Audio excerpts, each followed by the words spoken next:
신바람 사연 아파트. 오늘의 사연 시작하겠습니다. 안녕하세요. 제멋대로인 신우와 그런 신우 말고는 안중에도 없는 시부모님 때문에 크게 고생할 뻔한 30대 여성이에요. 남편과는 대학 시절부터 알고 지내던 사이입니다. 언젠가 한번 남편이 술에 잔뜩 취해서 사귀자고 고백을 한 적이 있긴 하지만 술김에 하는 헛소리다 생각하고 귓등으로 흘려들었어요. 남편도 이후로 한동안 그 일에 대해서 말이 없었고요. 서로 어색해지고 뭐 그런 것도 없이 몇 년을 친구로서 편하게 지냈습니다. 그러다 20대 끝자락에 남편이 다시 한번 저에게 사귀자고 하더라고요. 그렇게 연인이 되었네요. 당시 남편이나 저나 사회생활을 막 시작했을 때라 사귄다는 말이 무색하리만큼 자주 만나기가 어려웠어요. 하지만 오랫동안 서로를 지켜봐왔기에 서로가 어떤 사람인지 잘 알고 있었거든요. 그래서 어느 다른 연인들과 달리 저희는 연락 문제 같은 걸로 부딪히는 일은 거의 없었습니다. 3년 동안 큰 다툼 없이 정말 잔잔한 호수 같은 연애를 했어요. 사귀는 동안 신우와도 몇 번 만난 적이 있습니다. 남편의 강요나 그런 것 때문은 아니었고, 처음 인사를 나누게 된 건 남편의 동네에서 데이트를 하다가 그만 신우에게 들켰거든요. 뭐, 꼭꼭 숨어 다니려던 건 아니니까 들켰다는 말도 그렇긴 한데, 남편의 붉어진 얼굴과 놀리는 듯한 신우의 눈빛이 잊혀지지가 않네요. 이후로 남편이 저를 신우에게 정식으로 소개시켰고, 시부모님도 만나 뵙게 되었지요. 사실 신우는 남편에 비하면 인물이 없어요. 물론 제가 콩깍지가 씌어서 그렇게 보이는지도 모릅니다. 아무튼 남편 말에 의하면 신우가 외모에 대한 컴플렉스도 있고 성격도 소극적이라 잘하면서 여러 가지로 애로사항이 많았답니다. 시부모님도 그런 신우의 상태를 알아서인지 불면 날아갈까 아니면 깨질까 아주 그냥 오냐오냐 죄다 받아주신다고요. 그 말을 하던 남편의 표정은 굉장히 못마땅한 눈치였네요. 사귄 지 3년 차가 되던 해 남편이 우리 결혼은 몇 월에 할 거냐는 말로 투박한 프로포즈를 해왔습니다. 저도 결혼을 하게 된다면 이 남자랑 하겠다고 쭉 생각해왔던 차였기에 가을이 어떠냐고 바로 대답을 했어요. 그리고 정말로 저희는 양가 어른들의 축복 속에서 그해 가을에 식을 올리고 부부의 연을 맺게 되었습니다. 결혼하고 첫 해는 신혼을 즐긴다는 핑계로 아이를 갖지 않았습니다. 하지만 그 다음 해부터는 아이를 갖기 위해 남편이나 저나 정말 노력을 많이 했어요. 먹는 것 하나도 조심해서 몸에 좋다는 걸로만 먹었고 운동도 규칙적으로 열심히 했지요. 서로에게 스트레스를 주지 않으려고 노력했고 정말로 의학에 힘을 빌리지 않는 선에서 할 수 있는 건 다 했습니다. 하지만 어쩐 일인지 결혼한 지 2년이 다 되어 가도록 임신이 되질 않더라고요. 조금씩 조바심이 들어서 출산 경험이 있는 지인들에게 조언을 구했는데 한 선배가 부끄럽게 생각하지 말고 병원에 가보라고 그러더라고요. 사실 병원 생각을 아예 안 해본 건 아닙니다. 하지만 병원에 갔다가 괜히 안 좋은 이야기라도 들으면 어쩌나 싶어 엄두가 안 났다고 할까요? 남편은 저한테는 아무런 문제도 없을 거라고 문제가 있다고 해도 해결하면 될 일이지 걱정할 필요 없답니다. 그래도 혹시나 친정부모님이나 시부모님이 아시면 어쩌냐니까 제가 원하지 않으면 이야기하지 않다도 된다면서요.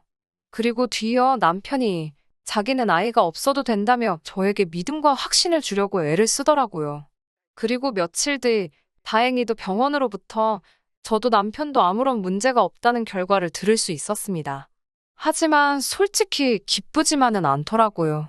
아이가 안 생기는 건 두 사람의 스트레스 때문인 것 같다고 하는데 그 이유가 한마디로 너무 두루뭉실하다 보니 황당하기도 하고 어떻게 손을 써야 할지 감이 오질 않았거든요. 그리고 그 무렵 신우에게는 애인이 생겼습니다. 소위 모태솔로였다는 신우에게도 드디어 애인이 생겼다는 사실에 저희 부부도 시부모님도 몹시 기뻐했지요. 얼마 지나지 않아 신우가 저희에게 먼저 애인을 소개하고 싶다고 하더라고요. 그래서 같이 점심을 먹게 되었는데 신우를 대하는 그 애인이란 사람의 태도가 영 거슬렸습니다. 신우를 부르는 호칭은 야, 너 마치 아랫사람 부르듯 하는 게 기본이었고 어쩌다 신우가 말실수라도 하면 보는 사람 민망할 정도로 무안을 주었으니까요. 그런 대우를 받으면서도 도통기를 못 펴는 신우를 보고 있으니 마음이 편치 않았지요. 결국 참다 못한 남편이 그 애인이란 인간한테 한마디 해야겠다고 하자 신우가 절대 안 된다며 다음 날 신우에게서 먼저 연락이 왔습니다. 자기 나름대로 어제 애인이 보여준 모습에 대해서 해명을 하고 있더라고요. 그 모습이 어찌나 딱하고 안쓰럽던지 한참을 들어주다 결국 저희가 신우에게 그 애인 별로라고 헤어지는 게 낫겠다고 했어요. 그 말을 들은 신우의 반응은 저희가 생각한 것 이상으로 격렬했습니다. 자기 애인이 긴장을 해서 그런 거라며 평소에는 얼마나 자상하고 재밌는 사람인지 저희가 모른다나요. 게다가 카센터를 운영하는 어엿한 사장님이라며 저희 같은 봉급쟁이랑은 차원이 다르다고요.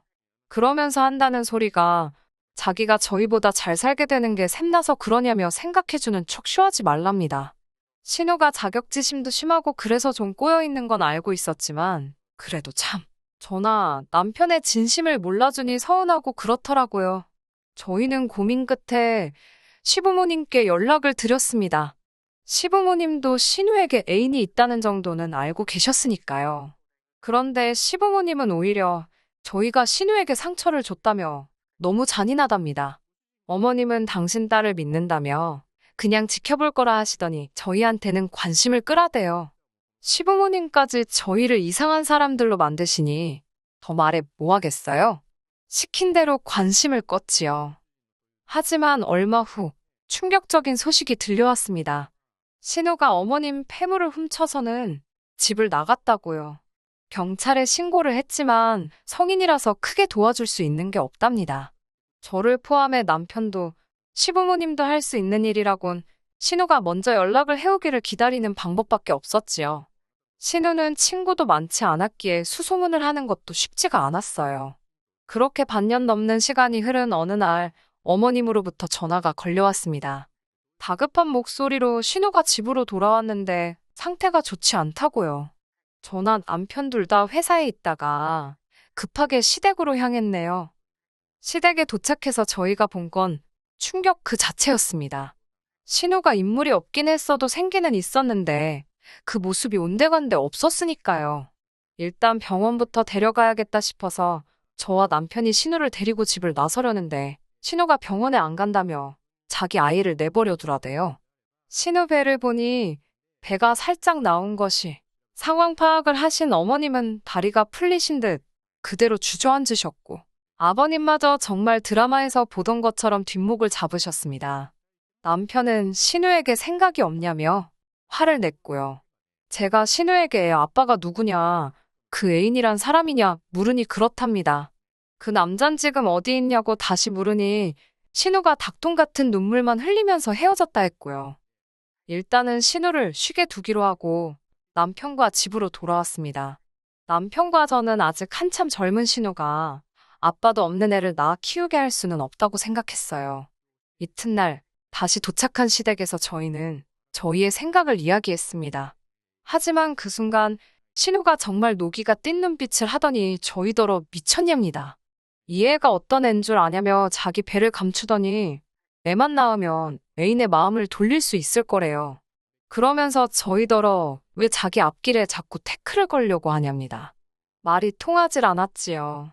시부모님께 어쩌시려고 그러냐 하니 본인이 싫다는데 어쩌냐며 특히 어머님께선 저희더러 그렇게 애가 걱정되면 그 애인이란 사람이나 찾아오랍니다. 불쌍한 신우 가슴에 상처 주지 말라면서요. 그리고 그날 오후 남편과 저는 그 카센터를 찾아갔어요. 사실 신우가 집을 나갔을 때 가장 먼저 찾아갔던 곳이었는데 그때는 그 애인이란 작자가 모른다고 자기도 연락이 안 닿는다고 그랬었거든요. 하지만 저희를 속이고 신우를 데리고 있었다니.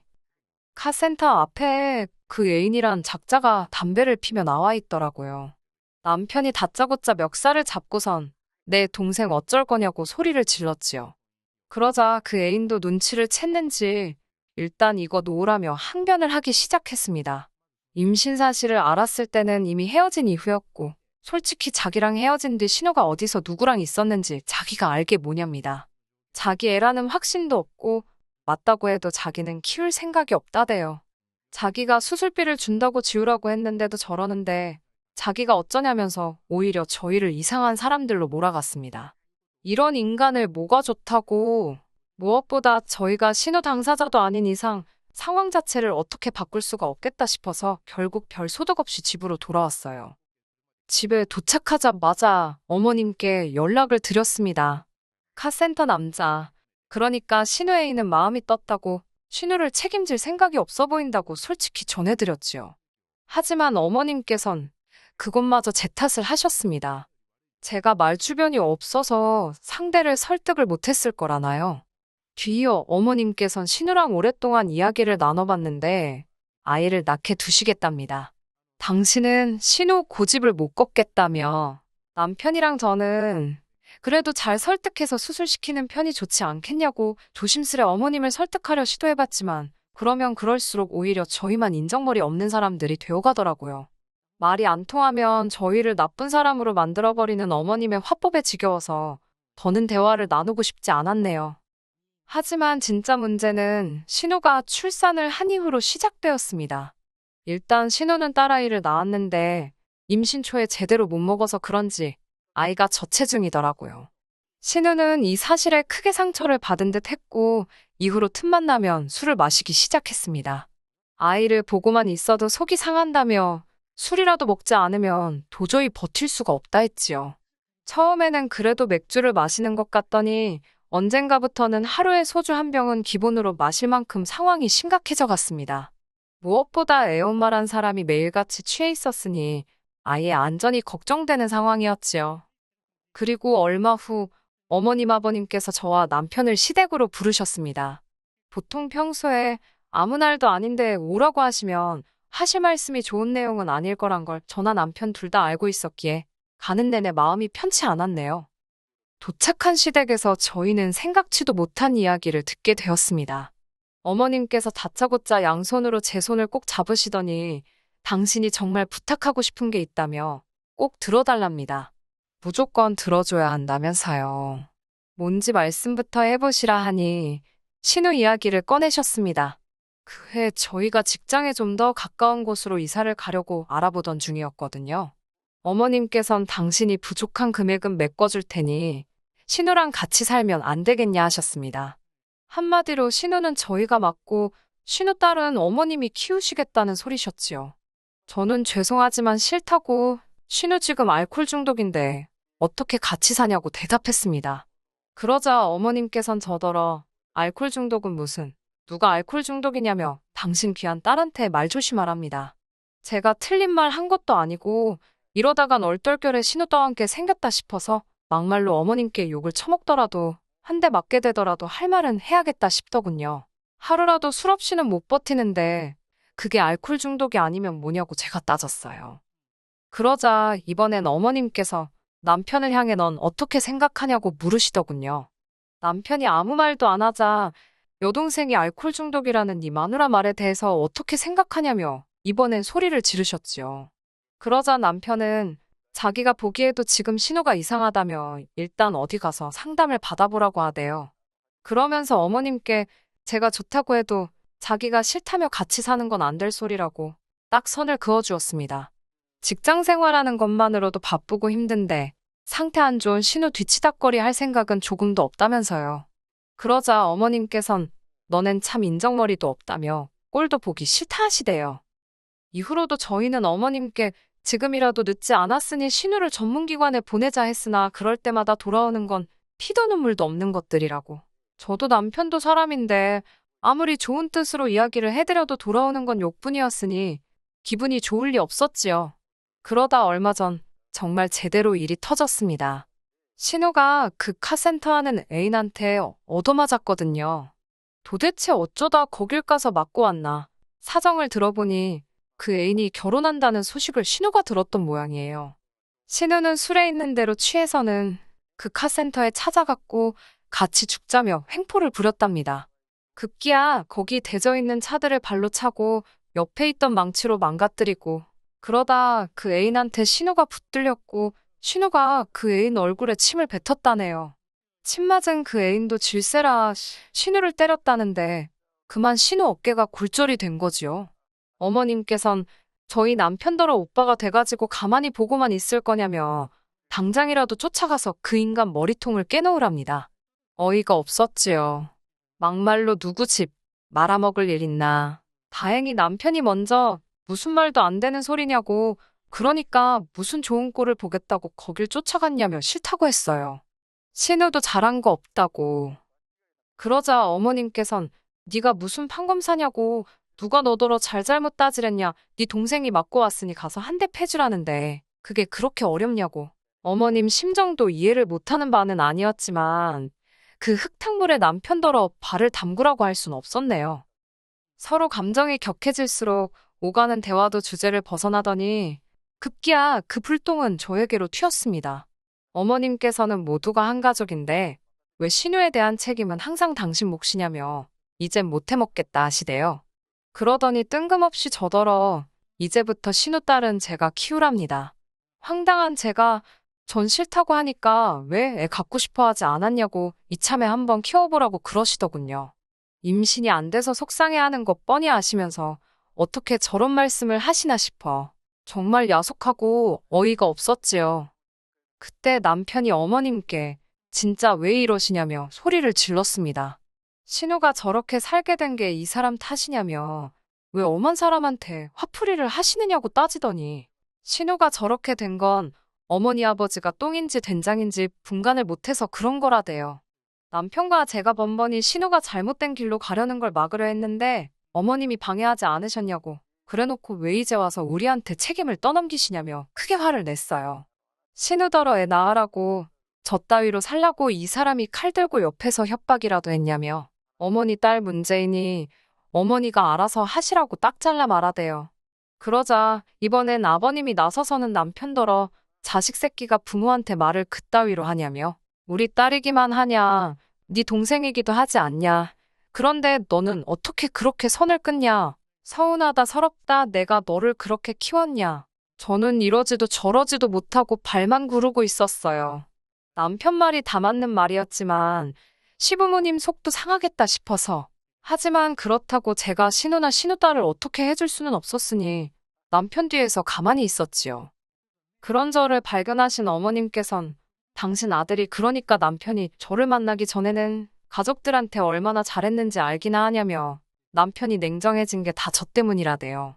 그런 어머님의 이야기를 들은 남편이 도저히 말이 안 통한다 싶었는지 한숨을 크게 내쉬고는 저더러 가자고 하더군요. 어머님 아버님껜 당분간 연락하지 말라고 하면서요. 아무리 여동생이고 부모님이어도 자기 가정을 힘들게 한다면 가까이 할 수 없다고.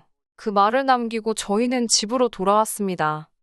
그리고 이후로 한참의 시간이 흘렀는데 저희는 연락하지 않고 지내고 있어요. 남편이 보여준 태도를 생각하면 마음이 든든하지만 동시에 부모 자식 간 사이에서 내가 이래도 되나 싶어서 머릿속이 복잡한 게 사실이에요. 그래도 당분간은 남편에게 믿고 맡겨두려고 합니다. 솔직히 시부모님과 남편 사이에 어설프게 끼어들 엄두도 안 나고요. 당분간은 남편과 제 인생에만 집중하고 그렇게 무던히 지내보겠습니다. 그러면 아기 천사도 안심하고 저희를 찾아올지도 모르잖아요. 끝까지 들어주셔서 감사합니다. 오늘의 사연은 여기까지입니다. 구독과 좋아요, 알람 설정 부탁드리고 더 좋은 사연으로 다시 찾아뵙겠습니다. 감사합니다. 신바람 사연 아파트, 오늘의 사연 시작하겠습니다. 안녕하세요. 결혼한 지 2년 된 30대 초반의 여자입니다. 사연을 들을 때마다 설마 이런 일이 정말로 있겠어? 그런 생각을 했었는데 제가 사연의 주인공이 될 줄은 상상도 못했습니다. 지금도 실감이 나질 않네요. 저희 부부한테도 애가 있었다면 이혼은 피할 수 있었을까요? 무슨 일만 있으면 애가 없어서 그렇다면 애를 낳으라던 사람들에게 묻고 싶습니다. 이혼을 해야 할 상황인데 애 때문에 어쩔 수 없이 참고 살면 똑똑한 여자인가요? 아니면 거지같이 살게 될지라도 남편과 이혼하고 애를 데리고 나와 살아야 하나요? 하긴 제가 이런 고민은 뭐하러 하나요? 저는 어차피 애도 없고 이러나 저러나 이미 이혼했으니까 아무래도 상관없지요. 제가 이혼하게 된 건 시어머니 때문입니다. 신우도 원인이라면 원인이고요. 하지만 가장 큰 원인은 아무리 부정하려 해봐도 결국은 남편이었네요. 남편이 처음부터 저를 속이지 않았더라면, 더 늦기 전에 남편으로서 자기 역할만이라도 똑바로 해줬더라면, 저와 어머님 사이에서 중심만 잘 잡아줬더라면, 정말이지 뭐라도 좀 저를 위해 노력하는 모습을 보여줬다면, 제가 이렇게 이혼까지 생각하지는 않았을 거예요. 살다 보면 다 지나갈 일이다. 그렇게 생각하고 참았을 겁니다. 제 성격이 원래 긍정적이라서 매사 좋은 게 좋은 거라고 생각하려는 편이거든요. 그리고 또 인생이란 게 당장 해결되지 않으면 큰일 날 것 같은 것들도 나중에 돌아보면 별일 아니었고, 그렇잖아요. 지인의 소개로 4살 연상의 남편을 만났어요. 남편은 회사를 다니는 평범한 직장인이었고, 저는 복지센터에서 일하는 공무원이었습니다. 둘 다 홍기가 찬 30대였기 때문에 처음부터 가벼운 연애 상대가 아닌 결혼을 전제로 한 진지한 만남이었어요. 만나보니까 성격도 제법 잘 맞고 말도 잘 통하더라고요. 양가의 축복 아래 사귄 지 1년 만에 결혼하게 되었습니다. 재정 상황은 결혼 이야기가 나왔을 때 서로 깔끔하게 공개했습니다. 남편은 모아둔 돈은 한 7천 정도 있었고 연봉은 5천대로 이것저것 빼고 나면 실제로는 350에서 400 사이 왔다 갔다 한다고 했어요. 저는 대학교 졸업 후 직장 생활을 4년 정도 하다가 얼마 전 공무원으로 방향을 틀었기 때문에 모아둔 돈은 4천 정도 있었습니다. 거기에 친정에서 결혼한다고 하니까 5천을 보태주셨어요. 그리고 아시다시피 공무원이 워낙 박봉이라서 실수령액은 남편의 반 정도밖에 안 됩니다. 그래도 계산해보면 남편한테 처지는 상황은 아니었어요. 시댁이 아무런 도움도 안 주셨거든요. 대신 저도 예단은 안 했습니다. 아무튼 남편 돈에 제가 모은 돈 그리고 친정 부모님이 보태주신 돈까지 합해서 집뿐만 아니라 결혼하고 혼수까지 해결하니까 엄청 빠듯했어요. 그래도 대출 안 받고 시작하려고 정말 애를 많이 썼습니다. 취향보다는 가격을 따져가면서 알뜰살뜰하게 시작했어요. 이렇게 하면 좋은 날이 더 빨리 올 줄 알았지요. 그런데 결혼한 지 2년 만에 이혼이라니 씁쓸하고 착잡한 심정입니다. 많은 젊은 부부들처럼 저희도 신혼생활을 1, 2년 정도 즐긴 후에 아이를 가지려고 했어요. 적어도 저는 그렇게 생각했어요. 공무원 된 지 얼마 되지도 않았는데 출산휴가에 육아휴직 쓰는 것도 좀 눈치 보여서 3년차 혹은 그 이상 되면 써야겠다는 계산도 있었고요. 그런데 결혼식을 올리고 얼마 지나지 않아서부터 어머님께서 시도 때도 없이 아이는 언제 가질 거냐고 물어보셨습니다. 처음에는 솔직히 말씀드렸지요. 1, 2년 후로 생각하고 있다고요.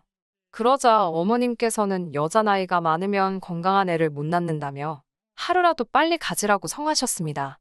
제 나이 만으로 30이었고 남편은 만으로 34이었어요. 그런데도 자꾸 제 나이를 가지고 그런 식으로 말씀하셨기에 스트레스가 이만저만이 아니었습니다. 결국 계획을 수정해서 생기는 대로 낳아야겠다고 생각했어요. 직장에서 눈치를 봐야 할 걸 생각하면 걱정이 앞섰지만 이때만 해도 이렇게 하는 게 자식된 도리라고 믿었습니다. 사실 계획을 수정하기 전에 처음에는 남편에게 도움을 요청했어요. 어머님께 잘 좀 말씀드려 달라고요. 하지만 남편은 저더러 적당히 맞춰주고 말라더군요. 설득해볼게요. 노력해볼게요. 그러면서 살살 어머님을 구슬리라고요. 하지만 애석하게도 저는 그런 넉살도 애교도 없는 사람입니다. 낯도 가리고요. 무엇보다도 어른한테 이렇게 표현해도 될지 모르겠지만 어머님은 말씀하실 때 생각을 안 하시는 분 같습니다. 상대 기분은 안중에도 없으시고 당신이 하고 싶은 말은 어떻게든 다 하셔야 직성이 풀리시는 분이에요. 그런 어머님께 말 그대로 해해거리라니 저에게는 너무 힘든 일이었어요. 게다가 남편은 아이를 만드는 데 있어서 그다지 협조적이지 않았습니다. 심지어 어떨 때는 잠자리를 해야 하는 날인데도 피할 때도 있었어요. 그런 일들이 반복되다 보니 별의별 생각이 다 들더라고요. 밖에 여자가 생긴 건지 아니면 어디 숨겨놓은 애라도 있는 건지. 하지만 이게 제가 남편과 이혼을 결심하게 된 결정적인 이유는 아닙니다. 사건이 터진 날은 어머님 생신이었어요. 원래는 축하도 드릴 겸 외식을 하기로 되어 있었습니다. 그런데 어머님께서 갑자기 밖에 나갈 기분이 아니라면서 모두 집으로 모이라고 하셨어요. 약속 시간까지는 1시간도 남지 않은 상황이었기에 당황스러웠지만 별 수 없었지요. 그렇게 시댁에 도착하니 어머님께서 갑자기 저더러 솜씨 발휘를 해보라 하더군요. 솜씨발이나마나 냉장고에 뭐가 있어야 해보지 않겠어요? 냉장고에는 묵힌 건지 섞인 건지 알 수 없는 장아찌와 나물 반찬만 넘쳐나고 있었습니다. 그러다 냉장고 구석에서 두부 한 모를 찾아서 두부조림을 하고 냉동고에서 얼어있던 갈치 몇 토막과 고등어를 찾아 구웠습니다. 미역은 찾았는데 소고기는 안 보이더라고요. 남편에게 미역국 좀 끓이게 가서 소고기 좀 사오라니까 귀찮다며 대충 하랍니다. 신우도 그냥 조미료 한 스푼 더 넣으라고 그러면 소고기 넣고 끓인 거랑 똑같은 맛이 난답니다. 저는 속으로 무슨 자식들이 이 모양인가. 시어머니도 복도 지지리도 없네. 그런 생각을 했어요. 식사 준비를 마치고 이제 상을 차리려고 하는데 시어머니가 아직도 멀었냐며 소리를 치셨습니다. 안방 앞에서 거의 다 됐다고 말씀드리고는 돌아서는데 들릴 듯 말 듯한 목소리로 뭐라 하시더라고요. 느려터졌다는 뭐 그런 이야기를 하시는 걸 보니 왠지 저 들으라고 하시는 소리 같았어요. 그 순간 짜증이 확 밀려오더라고요. 왜 나만 이렇게 땀을 뻘뻘 흘리고 있는 거지 싶어서요. 솔직한 말로 어머님이랑 저랑 무슨 사이인가요? 남편만 없으면 남이나 마찬가지잖아요. 그런데 정작 어머님 배 아파 낳은 자식들은 가만히 있고 저만 왜 이러고 있나 싶더라고요. 하물며 신우 남편도 아무 일도 안 하고 있었는데 말이에요. 생각할수록 울컥하고 목구멍으로 뭔가 차오르는 기분이었어요. 괜히 눈도 시큰거리는 것 같고. 저는 하던 일을 멈추고 거실로 나가 남편한테 잠깐 부엌으로 가자고 했습니다. 남편은 신나게 낄낄거리면서 TV를 보다가 아쉬워하면서 무슨 일이냐며 저를 따라왔어요. 제가 남편더러 내가 음식은 다 했으니까 상 차리는 건 직접 하라고 했습니다. 그러자 시작한 사람이 끝을 내는 게 낫지 않냐. 시어머니 생일상은 원래 며느리가 챙기는 거다와 같은 근거 없는 헛소리를 하더라고요. 떠드는 남편 앞에서 저는 앞치마랑 고무장갑을 벗어놓고 창고로 쓰이는 작은 방으로 들어갔습니다. TV 소리도 듣기 싫고 시댁 식구들 그림자도 보기 싫어서요. 남편더러 준비 다 되면 부르러 오라고 했습니다. 그러자 어머님이 저를 뒤따라 오셔서는 저더러 뭐 하자는 거냐고 물으시더라고요. 그래서 남편에게 어머니 생신상을 차려볼 수 있는 기회를 양보했다니까 세상이 말세랍니다. 아들이 어머니 생일상 차려주는 게 말세냐고 되물으니까 됐답니다. 저랑 말도 하기 싫으시대요. 치사하고 더러워서 제가 만든 음식은 안 드신답니다. 그래서 마음대로 하시라고 했어요. 안 드시긴 뭘 안 드시나요? 밥 한 술에 싫은 소리 한마디씩 반참 삼아가며 맛있게 드시던걸요. 오히려 저야말로 밥맛이 뚝 떨어져서 몇 숟갈 뜨다 말았습니다. 식사를 마친 뒤 과일을 먹자며 거실에 모여 앉았는데 뜬금없이 아이 이야기가 나왔습니다. 어머님은 왜 애가 안 생기냐면서 저희더러 거시기는 하냐고 물으시는데 어찌나 민망하고 그런 질문을 받는 제 입장이 청승맞던지요. 그 자리에는 참고로 남편보다 2살 많은 신우와 신우 남편도 있었습니다. 이럴 때 남편이 나서서 저를 대신에 한마디라도 해주면 좋을 텐데 남편은 꿀먹은 모마냥 입을 딱 다물고 먼 산만 바라보고 있더라고요. 제가 왜 그런 이야기를 이런 자리에서 하시냐니까 쪽팔린 줄은 아냐고 그러십니다. 어머님은 여자가 남편 하나 못 잡아뜨리냐며 저더러 마누라로서 직무유기랍니다. 그러다 남편이 바람나도 저는 할 말이 없다고요. 그런 소리를 듣는데 솔직히 제정신일 여자가 몇이나 될까요? 손발이 부들부들 떨리더라고요. 정말이지 신우 남편 앞에서 진짜 못 보일 꼴 보일까 싶어서 먼저 가보겠다 하고 일어섰습니다. 뒤도 안 돌아보고 나오는데 남편이 그러고 가면 어떡하냐며 저를 잡더라고요. 제 뒤통수에다 대고 어머님께서 며느리가 당신을 무시한다며 아까부터 제가 삐딱선을 타는 것 같더니 저것 보라고 시애미 알기를 뭐같이 안다며 나오지도 않는 눈물을 쥐어짜내는 생쇼를 하고 계시더군요. 그제서야 이 집구석에서 내가 뭘 하고 있는 건가 정신이 번쩍 들었습니다. 제가 그동안 헛짓거리하고 있었다는 걸요. 집에 돌아오고 얼마 지나지 않아 남편 신우 그리고 시어머니까지 다 몰려왔더라고요. 저 하나 상대하겠다고 다들 몰려온 거 보니 황당하다 못해 웃기던걸요. 현관을 열기가 무섭게 시어머니는 어떻게 당신 사위가 보고 있는데 며느리가 그러고 나갈 수가 있냐면서 괘씸하다고 당장 무릎 꿇고 빌랍니다. 그러면 이번 한 번만은 봐주신다면서요. 그러자 신우가 저를 잡아 끌고 베란다로 가더니 그냥 사과 좀 해달랍니다. 자기 어머니 성질 알지 않냐면서 그냥 맞춰드리래요. 신우 남편도 오늘 있었던 일에 대해서 크게 생각하지 않을 거라면서 너무 신경 쓰지 말라면서요. 형님이야 친어머니니까 그냥 맞춰드리는 게 될지 몰라도 저는 아니라고 딱 잘라 거절했습니다. 저는 잘못한 거 전혀 없고 오히려 사과는 제가 받아야 할 판이라고요.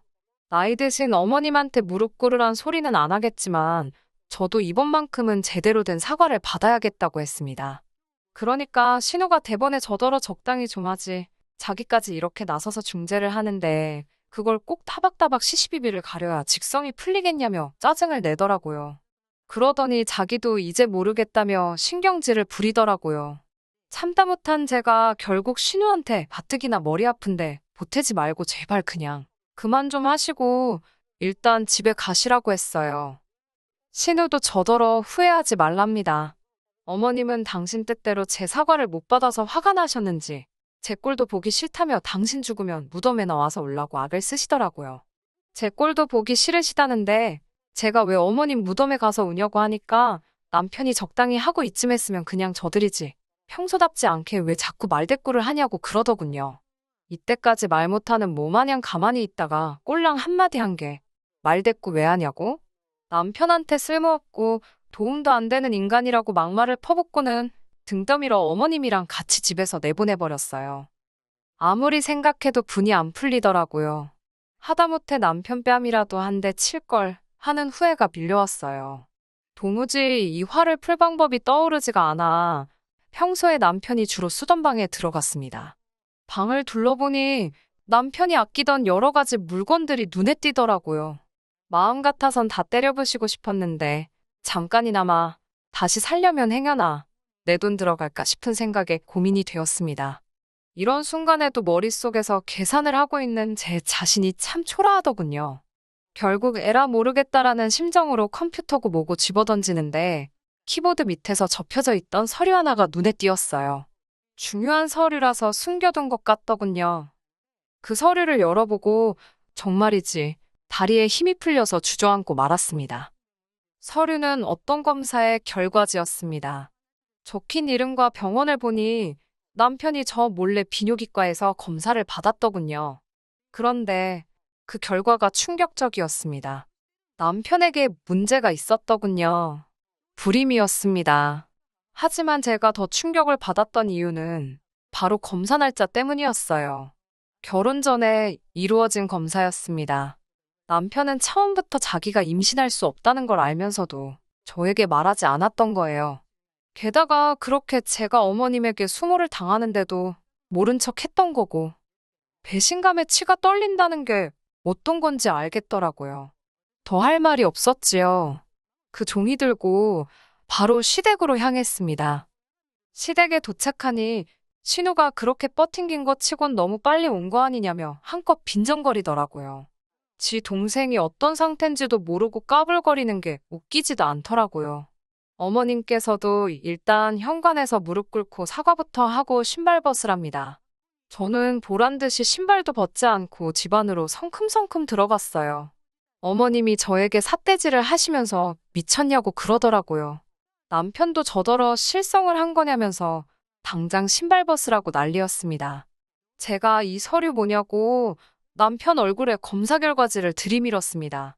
처음에는 뭔지도 모르고 뭔데 이 난리냐며 한 대 때릴 기세로 다가오던 남편이 제 손에서 결과지를 낚아채더니 이거 어디서 찾았냐면서 얼굴이 하얗게 질리더라고요.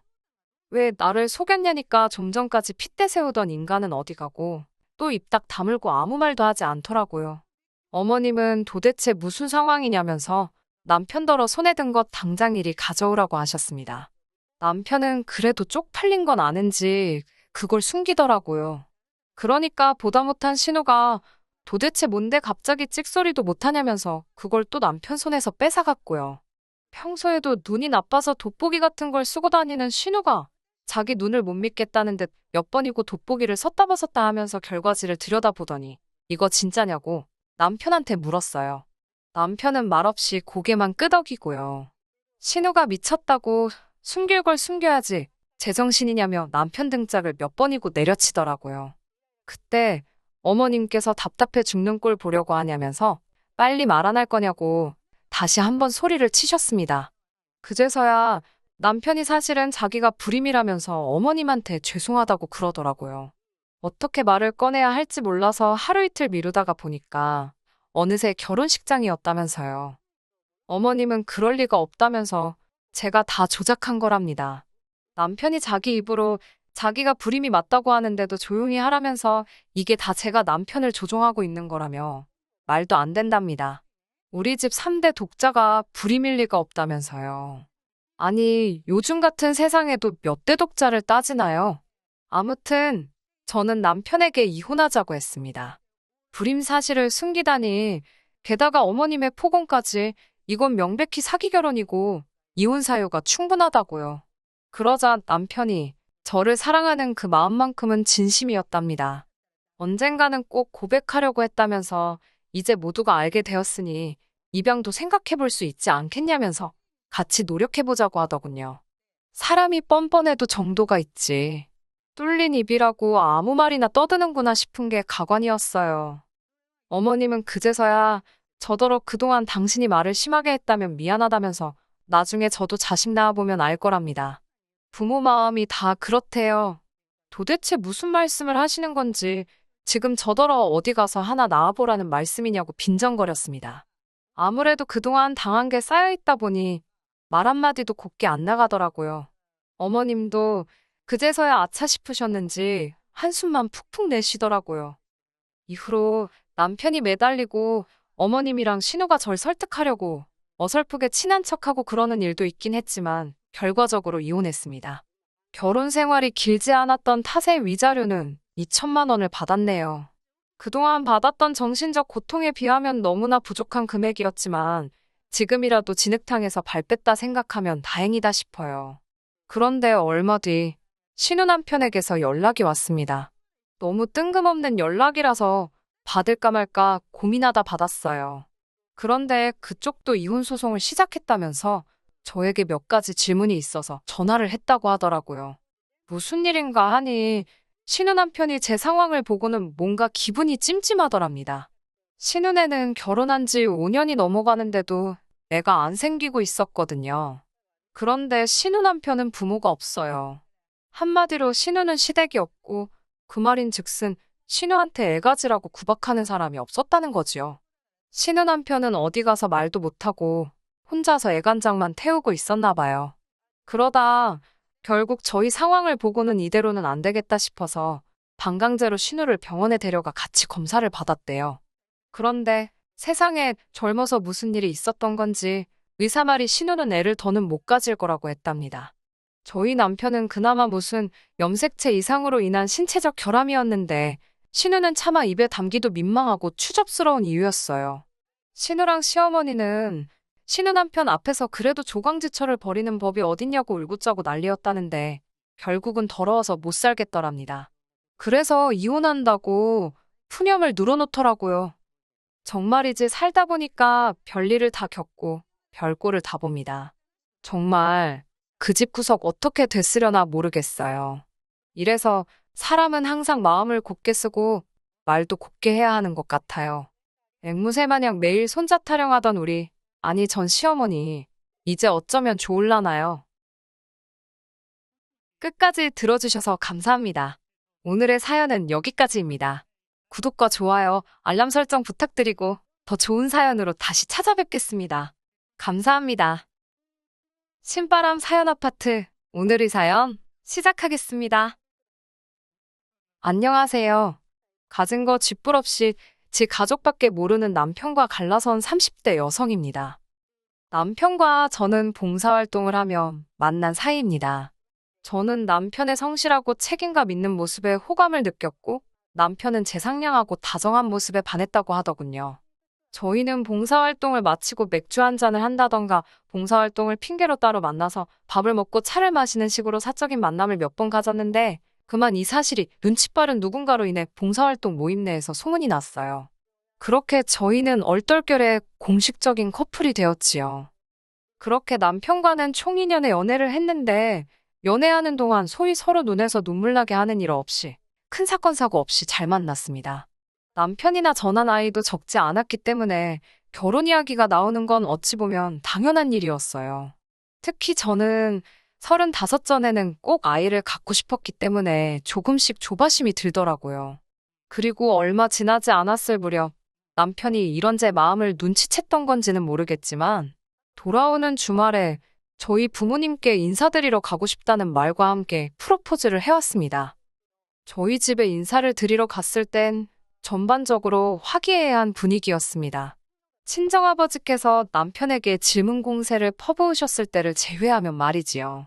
친정아버지께서는 남편에게 정확히 직장에서 무슨 일을 하는지, 연봉은 어떻게 되는지, 회사를 관두면 앞으로 계획은 무엇인지, 그리고 결혼을 하게 되면 집 문제는 어떻게 할 것인지, 와 같은 질문들을 옆에서 듣고 있는 제가 민망할 정도로 직설적으로 그리고 단도직입적으로 물어보셨습니다. 그리고 그런 아버지의 질문에 남편은 약간 긴장한 것 같긴 했지만 마치 기다렸다는 듯이 막힘없이 대답을 했고요. 특히 집 문제의 경우 시부모님께서 남편 앞으로 아파트를 해주기로 하셨다며 자신만만한 모습을 보였는데 저도 처음 듣는 이야기라서 정말 깜짝 놀랐답니다. 제가 정말이냐고 몇 번 더 물었는데 남편은 속고만 살았냐며 시부모님께 결혼할 여자가 있다고 하니 아파트를 사준다 하셨다며 걱정하지 말라더군요. 친정부모님은 이런 남편이 마음에 드신 눈치였고 그렇게 저와 남편의 결혼을 허락하셨습니다. 집을 계약하고 나면 그에 걸맞는 혼수와 예단을 해서 보내시겠다 하셨고요. 그리고 얼마 후 이번엔 제가 시댁에 인사를 드리러 가게 되었습니다. 남편 말에 의하면 시부모님은 얼마 전까지 사업을 하시다 은퇴를 하셨고 노후 준비는 다 되어 있으시다 했어요. 지금 살고 계신 집도 시부모님 명의로 되어 있기 때문에 자식들에게 손 벌리실 분들은 아니니까 걱정하지 않아도 된다고요. 시댁에 도착하니 어머님께서 제 이야기를 많이 들으셨다며 어서 오라고 반갑게 맞아주셨습니다. 어머님께선 당신이 음식 솜씨가 좋지 못하다며 식사는 시켜 먹자고 하시더군요. 첫 만남부터 며느리감을 부려먹는 집들도 있다던데 그에 비하면 양반이지 싶어서 별로 신경 쓰지 않았습니다. 중국 음식을 시키고 음식을 기다리는 동안 어머님 아버님과 이런저런 이야기를 나누게 되었어요. 이제 2번 다시 볼 사이도 아니니 허심탄회하게 털어놓겠습니다. 하루 왼종일 돈 이야기만 하시더라고요. 주식이 어떻고 부동산이 어떻고 그러다 자연스럽게 집 이야기가 나왔습니다. 어머님께선 저더러 아내 가정가구는 뭐로 채울 거냐, 예단은 어떻게 할 거냐 그런 것들을 노골적으로 물어보셨어요. 저는 일단 집을 보고 집에 걸맞는 수준으로 친정에서 해주신다 하셨다고 말씀을 전했습니다. 어머님께선 그럼 예단부터 하자는 식으로 말씀을 하셨는데 이 부분은 저 혼자 정할 수가 없어서 친정부모님과 상의해보겠다고 말씀드렸지요. 솔직히 말하면 이때 조금 느낌이 쎄하기는 했는데 딱히 뭐라고 꼭 집어 말하기는 어렵고 아무튼 하루 종일 어머님 곁에서 적당히 내내해가며 하루를 보냈습니다. 상견례까지 마친 이후로는 정말 본격적으로 부동산 투어에 나섰습니다. 솔직히 이것도 많이 늦은 감이 있었는데 이렇게 된 데는 또 그 나름의 사연이 또 있어요. 집을 해주신다던 어머님께선 식장을 예약하고 나자 말을 살짝 바꾸셨습니다. 저더러 2억을 줄 테니 예산에 맞는 집을 사라고요. 문제는 그때가 2020년이었습니다. 서울에 2억짜리 아파트가 있을 리 만무했지요. 있다고 해도 없는 거나 마찬가지인 아파트들이었달까요. 남편이 저더러 대출을 받아서 보태면 어떠냐고 했지만 대출을 1, 2천 받아서 될 일도 아니었기에 엄두가 나지 않았고요. 이러지도 저러지도 못하고 발품만 팔며 시간을 보내던 어느 날 정말 운 좋게 10평대의 서울 외곽에 위치한 아파트 하나를 발견했습니다. 저는 너무 기쁜 마음에 바로 남편에게 전화를 걸었는데 남편은 뜻밖의 반응을 보이더군요. 너무 작다고 그런 데서 어떻게 사냐고요. 하지만 시댁도 방 하나 거실 하나가 전부였던 걸 봤던 저로서는 남편이 왜 그렇게까지 질색을 하는지 솔직히 이해가 되질 않았지요. 제가 우리 둘이서 사는 집인데 뭐가 어떠냐, 좀 살다가 오르면 팔고 이사 가자고 남편을 달랬습니다. 그리고는 어서 어머님께 연락드려서 계약금부터 받자고 이야기를 하니 이번엔 그러면 일단 저더러 계약금을 내랍니다. 하지만 제 돈은 적금에 묶여 있었고 만기까지는 2주도 안 남은 상황이었기에 절대로 쓸 수가 없었어요. 제가 그러지 말고 부동산에서 말하길 500만 원만 있어 된다니까 일단 500이라도 말씀드리라 했습니다. 그렇게 말씀드리기가 껄끄러우면 일단 당신 돈 500을 나한테 보내라고도 했고요. 그제서야 남편은 할 말이 있다며 일단 만나자고 그러더군요. 부동산에는 하루만 기다려 달라고 사정을 해놓고 남편을 만나러 갔습니다. 남편은 저를 만나기 전 이미 술 한잔을 했는지 조금 흐트러진 모습이었어요. 무슨 일이냐고 하니까 미치겠다면서 주먹으로 자기 가슴을 마구 내려치더니 자기 부모님께서 말을 바꾸셨답니다. 집을 해준다던 건 당신들이 갖고 계신 땅을 팔아서 그 돈으로 사주시려던 거라고요. 그런데 서울 집값 오르는 걸 보니까 당신들 땅도 오를 것 같아서 아까워서 지금 못 파시겠다고 그러시더랍니다. 땅을 안 팔면 돈이 없으니 당연히 집도 못 해주신다는 소리였지요. 좀만 더 기다렸다가 땅값 좀 더 받아서 팔고 그 돈으로 집을 사자며 1년만 더 기다리라 하셨다고요. 솔직히 그 소리를 듣고 있는데 너무 갑갑하더라고요. 어머님의 땅값이 오르는 동안 서울 집값은 그대로 있나요? 어찌됐건 땅 주인인 시부모님이 안 판다는데 남편한테 대고 제가 무슨 말을 한들 뭐가 달라지겠나 싶더군요. 일단 남편이 너무 괴로워하니까 알겠다고 같이 방법을 찾아보자 하고는 남편을 달래서 돌려보냈네요. 집으로 돌아왔는데 제 안색이 많이 안 좋았던 모양입니다. 집에 먼저 와 있던 남동생이 절 보더니 무슨 일 있냐며 묻더라고요. 당시 저는 남동생 소유의 아파트에 얹혀 살고 있었거든요. 팔불출 같긴 하지만 제 남동생이 능력이 좋아요. 흥미없는 공부에 시간 낭비하고 싶지 않다며 그렇게 온 가족을 걱정시키더니 보란 듯이 자기가 좋아하는 요리로 돈을 벌어서 집까지 샀습니다. 젊은 애가 어떻게 저렇게 자제하면서 살까 싶을 정도로 남동생은 술, 담배는커녕 여자친구 한 번을 안 사귀고 일만 해대더니 정말 기특하지 않나요? 본인 말로는 대출을 있는 대로 끌었다며 아직 자기 아파트가 아니라 은행 아파트라며 엄살을 피우긴 하지만 게다가 고맙게도 누나인 저더러 직장 근처에서 자취한다고 돈 버리지 말고 자기 아파트에 들어와 살라고 먼저 물어봐 주더라고요. 누나도 허튼데 돈 쓰지 말고 미래를 준비하라면서 의젓한 동생의 모습에 언제 저렇게 컸나 싶대요. 아무튼 동생에게 저는 남편과 나눈 이야기를 털어놓았고 동생은 생각에 빠진 듯 보였습니다. 그러더니 한다는 말이 그럼 일단 이 집에 같이 들어와 살면 되지 않겠냐고 그러더군요. 저는 생각지도 못한 남동생의 제안에 깜짝 놀랐습니다.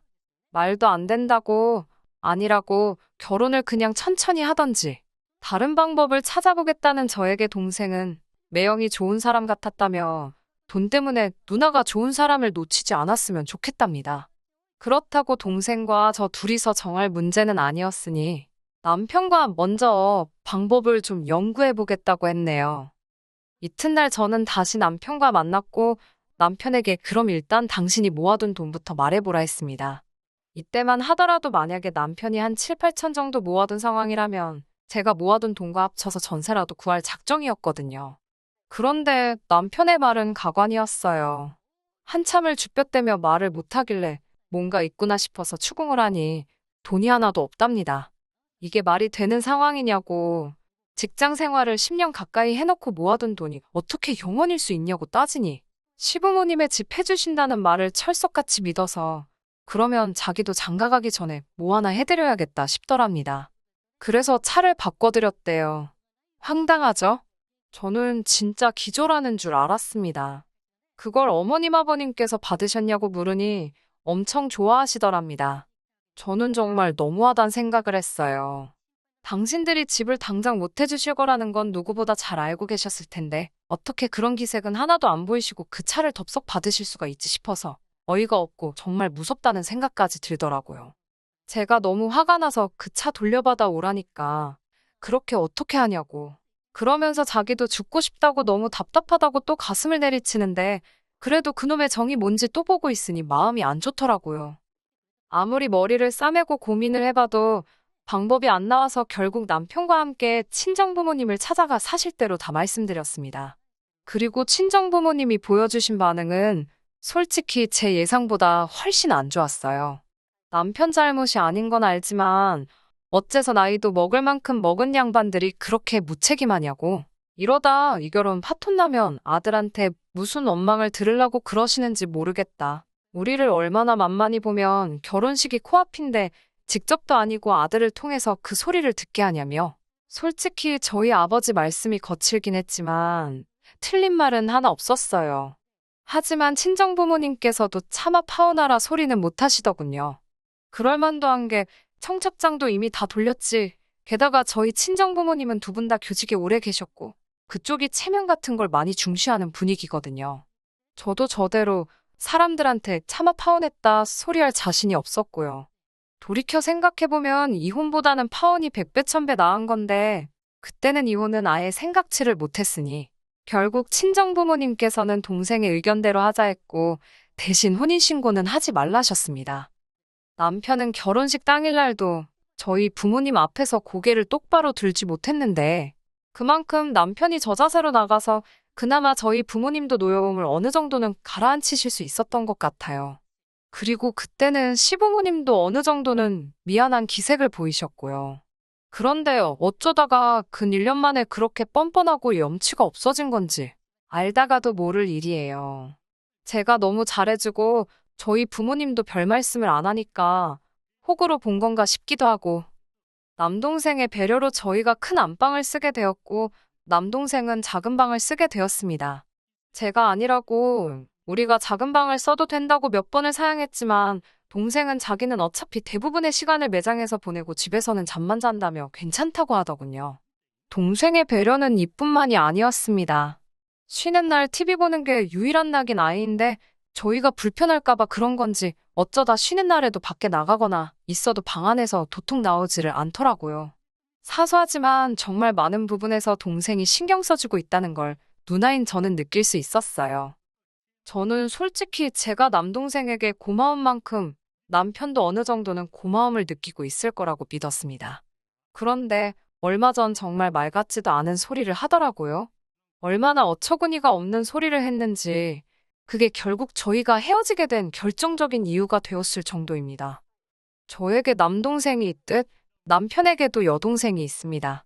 차이가 있다면 남편과 신우의 나이 차이겠지요. 늦둥이로 태어난 신우는 지난해 대학에 진학했습니다.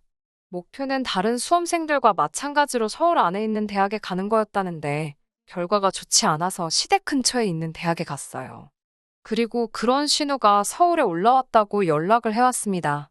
무슨 일로 왔냐고 물으니 지방에서 대학교 다니는 거 재미도 없고 이참에 서울에서 공무원 시험 준비나 해볼까 생각 중이라고요. 그러냐, 어쨌든 서울이라고 하니 다시 내려가기 전에 만나서 밥이나 먹자고 하고 전화를 끊었습니다. 그런데 얼마 지나지 않아 이번엔 남편에게 전화가 걸려왔어요.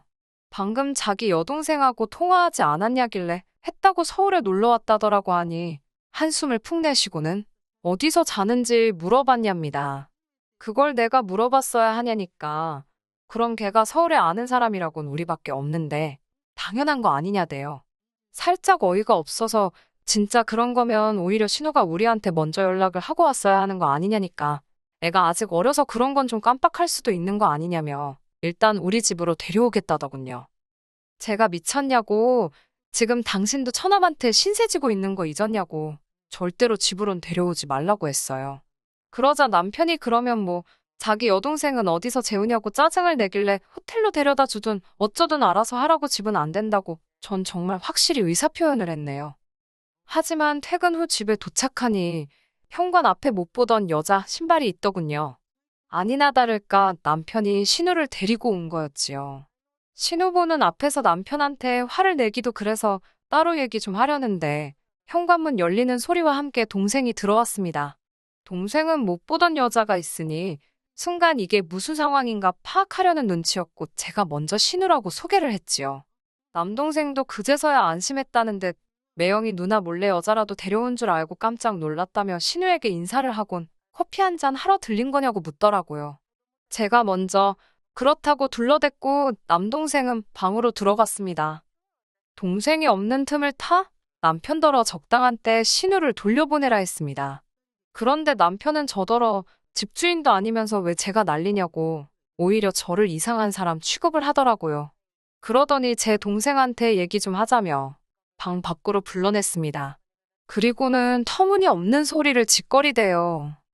자기 여동생이 몇 살인데 겁이 많고 어쩌고 쓸데없는 소리를 늘어놓더니 당분간 신세 좀 져도 되겠냐고요. 제 동생은 좀 당황한 눈치로 저를 쳐다봤고 저는 신우를 피해 고개를 절레절레 저었습니다.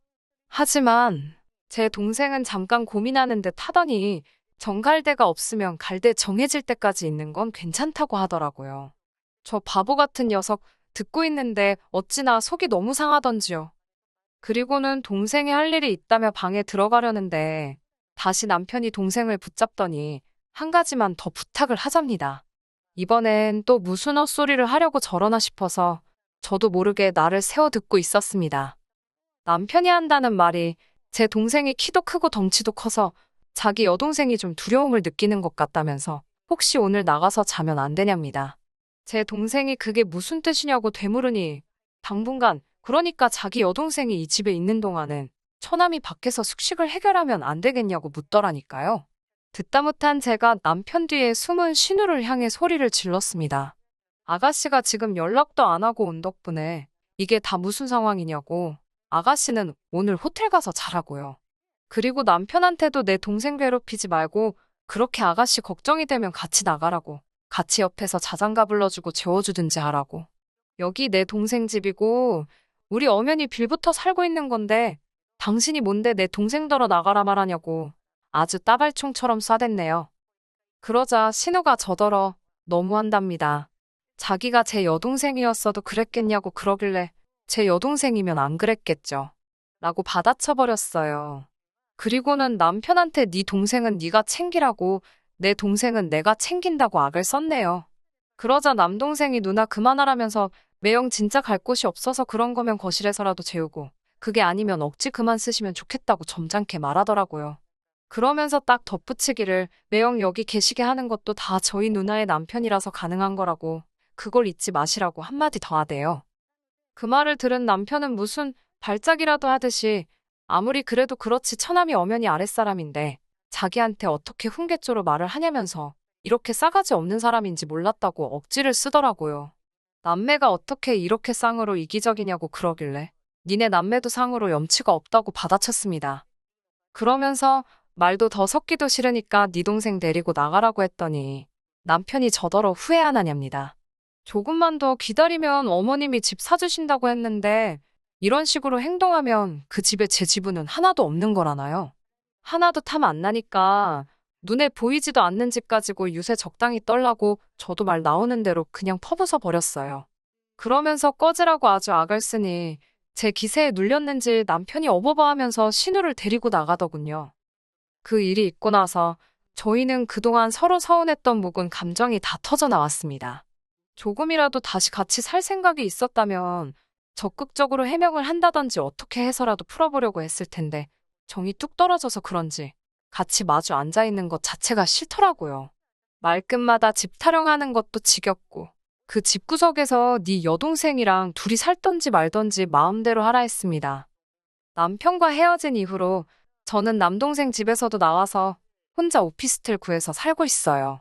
더 이상 동생한테 신세지기도 싫고 누나로서 보여주지 말아야 할 모습을 보여준 것 같아서 마음도 안 좋고 그래도 무능하고 염치 없는 남편하고 너무 늦지 않게 헤어져서 다행이다 싶습니다. 얼마 전에 시부모님 소유의 그 땅 그냥 심심해서 인터넷에 검색해봤는데 오르기는 개뿔 그때보다 더 떨어졌더군요.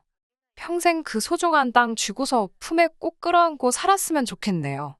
너무 고소합니다. 끝까지 들어주셔서 감사합니다. 오늘의 사연은 여기까지입니다.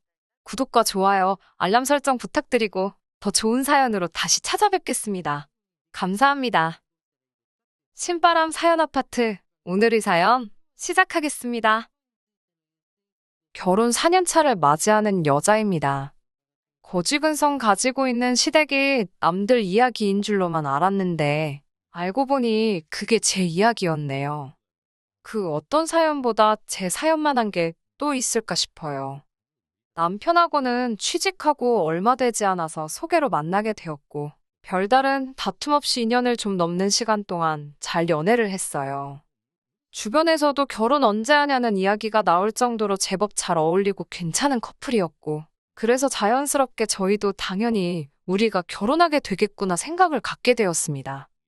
남편에게서 청혼을 받은 이후로 결혼을 준비하게 되었고 결혼 이야기가 오고 가는 과정에서 시댁에서 신혼집을 구할 때 돈을 1억을 해주기로 했다는 말을 전해 듣게 되었습니다. 시댁에서 뭘 해주느냐 마느냐에 따라서 결혼을 하고 안 하고 정할 건 아니었어요. 이미 제가 남편과 결혼을 하기로 결심한 시점에 시댁에서 지원해주기로 했다던 돈은 없는 돈이나 마찬가지였거든요. 물론 1억이 적지 않은 돈이다 보니 지원해 주신다는 부분에 대해서는 굉장히 감사했습니다. 해준다는데 굳이 고집 부려서 안 받을 이유는 없었으니 말이지요. 친정에서는 시댁에서 집값에 1억을 보태주겠다는 말을 전해 듣고 그러면 결혼식 전반적인 비용부터 신혼여행 비용, 그리고 신혼집에 들어갈 혼수를 해주기로 하셨습니다. 그러던 와중에 시어머니께서 일부러 조금 티를 낸다는 게 느껴질 정도로 당신들 집의 냉장고가 오래되었다며 노래를 부르기 시작했어요. 새 걸로 바꾸고 싶다는 말이나 마찬가지였지요. 그런데 저희한테 집값으로 해주는 돈이 있으니 당장 냉장고 새 걸로 바꿀 돈이 안 된다는 식으로 말씀하시더라고요. 그래도 차라리 직접적으로 바꿔달라 이야기하셨으면 하는 부분도 있었습니다. 결혼 전에 예단도 주거니 받거니 하고 그러는데 요구 못할 걸 하시는 것도 아닌데 마치 하시는 말투가 우리는 1억을 해주는데 너네는 결혼 비용을 우리보다 조금 쓰면서 이것도 못 해주느냐 하는 식으로 말을 했거든요. 물론 저렇게 직접적으로 말한 건 아니고 정말 빙글빙글 돌려서 말을 하긴 했지만 결론은 자기들이 결혼 비용을 더 내는데 냉장고 정도 바꿔주면 안 되냐 하는 식으로 말을 하는 거나 마찬가지셨어요. 거기에 저희 혼수 알아보는데 냉장고 하나 더 하면 추가 할인이 들어가는 것도 있고 해서 절약도 많이 할 수 있었거든요. 그래서 그냥 더 길게 끌고 말이 서운하네 마네 그런 거 따지기도 피곤해서 어머님 댁에 냉장고부터 바꿔드렸습니다. 그런데 막상 신혼집 끝전을 치를 때가 돼서 시어머니가 말을 바꾸더라고요. 1억을 도와주시는 부분은 여전했지만 그중 3천만 원만 시부모님이 남편 결혼 자금으로 그동안 만들어 놓으셨던 돈이고 7천은 전부 다 여기저기서 빌려온 돈이었어요. 그런데 당신들은 돈 갚을 능력이 안 될 것 같다고 그 돈을 저희 보고 갚으라고 하는 겁니다. 결혼식 날짜 잡아놓고 집 계약도 다 해놓고 신혼여행 예약은 물론 혼수까지 이미 다 해놓은 상황이었거든요. 남편도 시어머니가 이렇게 나올 줄은 몰랐던 건지 엄청 당황하더라고요.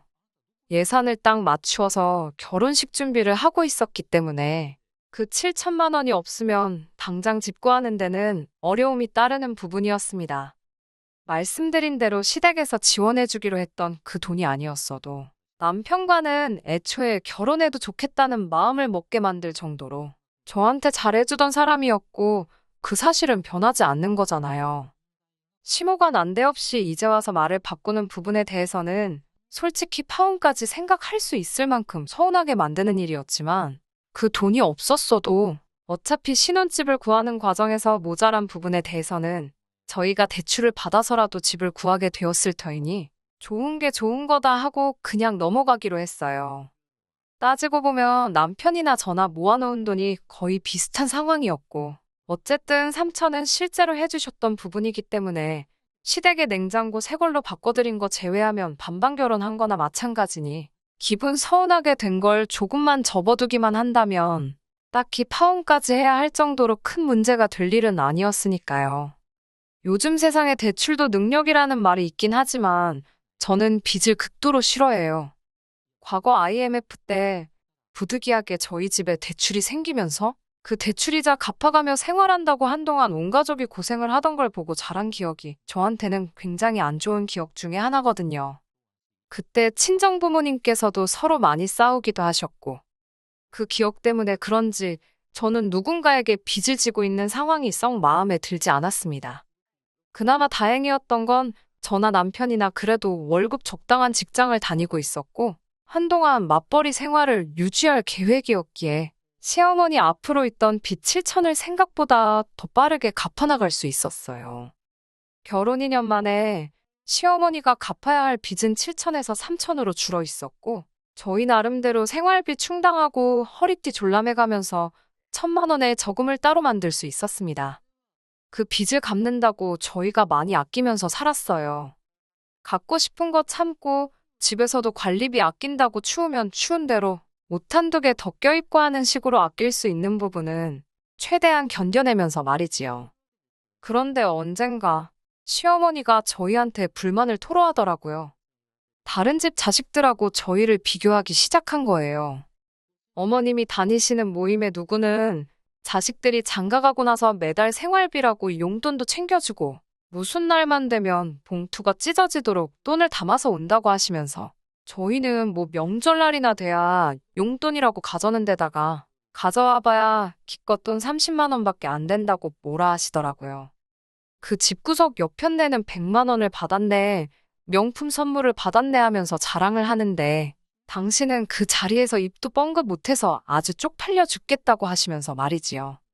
그 상황에서 시어머니는 남편까지 같이 싸잡아서 뭐라 하시긴 했지만 그 말에는 그 중에서도 제가 가장 큰 문제라는 식으로 말을 하셨어요. 원래 우리 아들이 안 그랬는데 며느리란 게 아주 어디서 자린고비가 들어와서 경제권을 틀어지고는 시댁으로 가는 돈을 다 막고 있다는 식으로 말하더라고요. 매달 챙겨드리지는 못해도 명절날과 생신, 어버이날 이렇게만큼은 최대한 챙겨드렸어요. 그리고 시댁이나 친정이나 차별 없이 뭐 가는 부분에 있어서는 무조건 똑같이 하려고 노력하고 있습니다. 노력을 한다는 건 한쪽으로 치우쳐져 있다는 게 아니라 꼭 현금이 아니라 필요한 선물을 사드린다고 하면 양가에 비슷한 가격대의 선물을 한다는 뜻이고요.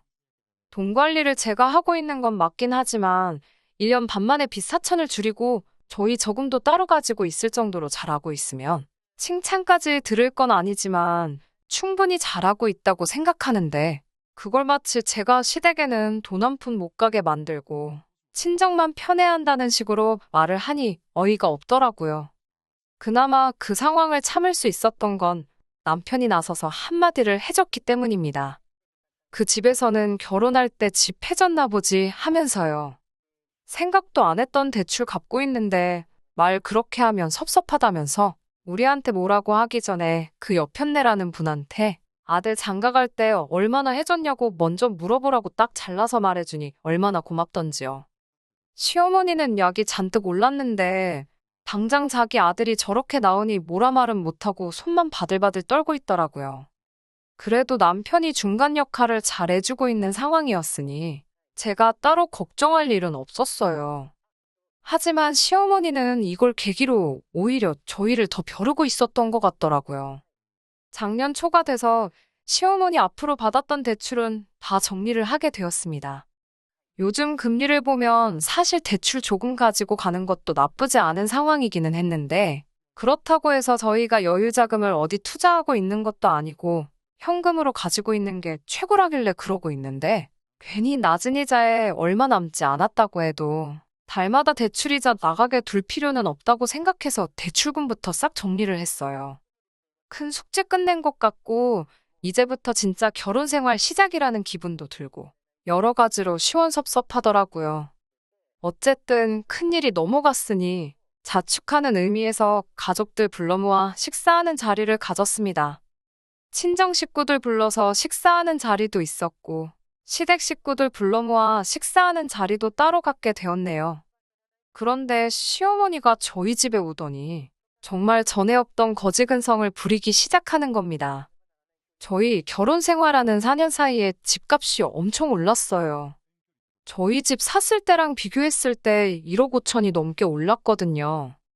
집값 오른 것만 보면 좋은 일이긴 한데, 그건 우리 집만 올랐을 때 이야기라고 생각해요. 요 몇 년 사이에 집값이 저희 집만 오른 게 아니잖아요. 다른 데는 저희 집 오른 게 오른 것 같지도 않게 느껴질 정도로 엄청 치솟아버린 곳도 있고요. 그리고 집값이 올랐다고 해서 그건 부동산이 오른 거지 저희 재산이 늘어난 건 아니잖아요. 그게 체감이 되려면 집을 팔아서 그 돈이 제 손에 들어와야지 집값이 올랐구나 느껴지는 거잖아요. 그런데 시어머니는 집값 오른 게 다 당신 덕이라고 하는 겁니다. 당신이 저희 결혼할 때 1억을 안 해줬으면 저희가 이 집을 못 샀을 거 아니냐고 하시더라고요. 그러니 1억 5천 집값 오른 게 당신 공이 크다면서 11월에 시집 가게 된 신우 결혼 비용을 저희 보고 내라고 이야기하시더군요. 애초에 시모가 신우한테도 말하길 저희가 결혼할 때 시댁돈을 다 끌어가 놓고선 얼굴에 철판 깔고 한 푼도 돌려주지를 않는다며 기브앤테이크도 모른다고 뭐라 했었나 봐요. 신우는 그 말을 고지곳대로 믿어서는 저희 때문에 자기 완전 팔려가게 생겼다면서 한바탕 난리가 난 적이 있었거든요. 다른 건 몰라도 다른 사람도 아니고 남편 여동생인데 축의금으로 돈 100만 원 정도는 할 생각을 가지고는 있었는데 막상 신우 결혼 자금을 이런 식으로 저희 보고 내게 만들려고 하니 이럴 거라고는 상상도 못했고 그나마도 돈 얼마 축의금으로 주려던 것도 주기 싫어지더라고요. 신우도 솔직히 양심이 있다면 그러면 안 되는데 당장 남자애 가는 거에 비해 꿀리게 해가서 시집가서 시댁 눈치란 눈치는 다 보게 생겼으니 그건 싫었는지 시어머니 따라서 막무가내로 저희 보고 해달라는 식으로 나오더라고요. 집값 오르지 않았냐고, 우리는 돈 많이 벌지 않았냐고 하면서 욕심 좀 그만 부리라면서요. 보다 못한 남편이 가족들 다 같이 식사하자고 모인 자리에서 또 한마디 하더라고요. 거지근성 좀 그만 부리라고. 집값이 우리 집만 올랐냐고. 다른 집도 다 올라서 이 집 팔아봐야 세금 떼고 못 떼고 하면 더 좋은 집은커녕 더 구린 집으로밖에 못 가는 거 모르냐고 하는 겁니다.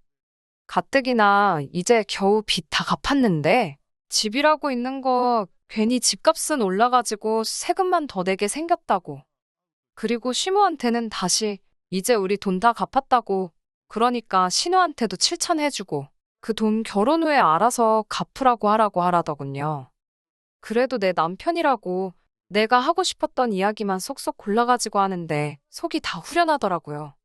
차라리 집값 쏠랐다고 한턱 쏘라고 했으면 쐈을 텐데 이건 뭐 날강도 아니고 자기 딸 결혼을 아들 내외가 힘들게 벌어놓은 돈 가지고 시키려고 하다가 시어머니 결국 또 본전도 못 찾고 된통당하게 되었지요. 여기서 끝났으면 저도 어느 정도 남편의 대응에 기분이 많이 섭섭하지도 않았고 좋게 좋게 넘어갈 수도 있었는데 시모와 신우가 뒤끝을 부리기 시작한 거예요.